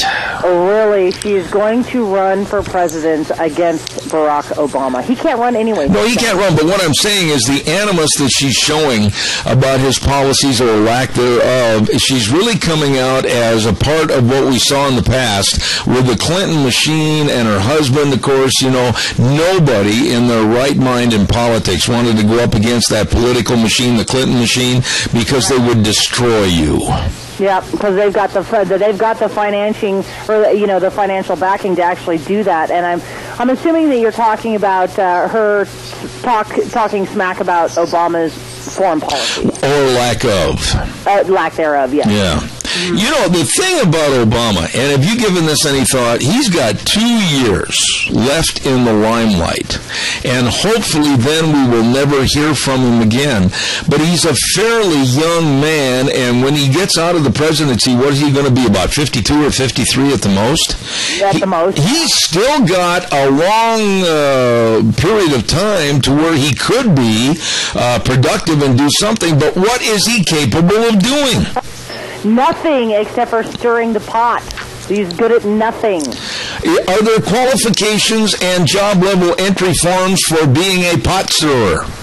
Yes, there are. And I would make him do all sorts of tests to make sure that he is qualified to be a pot stirrer. But look at the presidents in the past that have been lawyers. They have been business people. Yes. They have been with other interests. They've had something else to fall back on, be it something in agriculture or be it something in the business world. Really, my question to you is, with a complete void of this man, what could he possibly do? Public speaking. And not very well, I don't think. No, not without a teleprompter, but that's all he will be able to do is public speaking. He was ad-libbing the other day. I don't know if he saw it before he got on the Air Force One helicopter. and he was ad-libbing answers to the press, and honestly, in radio we are told not to go, verbal pauses. This man is terrible without that teleprompter. Really? Is it so he can't just come up off the cuff? Not at all. Not at all. Oh, wow. Awesome. Terrible. So he'll be a public speaker. I think that's what he's going to be after he's done with his presidency. And poor Michelle. It brings a tear to my eye to think that this lady is not going to have a cause, that this lady is not going to be able to hold school children on her lap and tell them that she wants them to eat broccoli. She could do some public service work because Lord knows she owes the country for it. What kind of public service work would you expect and or appreciate from her? Picking up the trash on the highway. I've got a picture in my mind's eye of Michelle in an orange jumpsuit, and it's not pretty. No, but see, I mean, I think that's the kind of public works that she could be doing is, cleaning up America, as it were. Oh, my goodness, and if somebody hears a neat, she's backing up! Well, we just lost everybody. Here we go. Pretty much. I got to pay the bills. Thank you. Michelle in an orange jumpsuit. Oh, my goodness. I will not sleep tonight. Anyway, I want to remind you about our friends at your Magic Valley Les Schwab Tire Centers, all 7 locations, serving you. And serving really is the key word. Lane and Rupert, Dave on Blue Lakes and Twin, Mike and Buell, Mike and Jerome, the Twist family over in Paul, John on Poline in Twin Falls, and Randy on Overland and Burley. And when I talk about the tires, I got to remind you about the free peace of mind tire protection. Whatever the road throws at you, from potholes to nails, nope, your tire is damaged from any road hazard. They'll replace the value of your tire. The best of front-end alignment, shocks and struts, the best in brake service, the best in batteries, all of this and more with the best of the Les Schwab team right here in the Magic Valley. All 7 of them. Your Magic Valley Les Schwab Tire Centers. You stop in and see them today. Good morning, caller. You're on the air.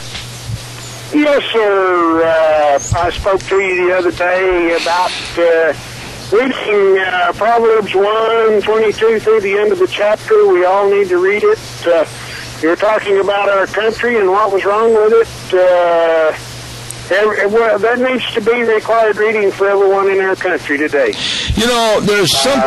read it and weep, because morality, well, and that's what some of your other callers said. I was in a bad area out here. It's what some of your other callers said was our morality, the fact we've turned our back on God, not that the countrymen have totally, but the government has basically turned their back on God totally.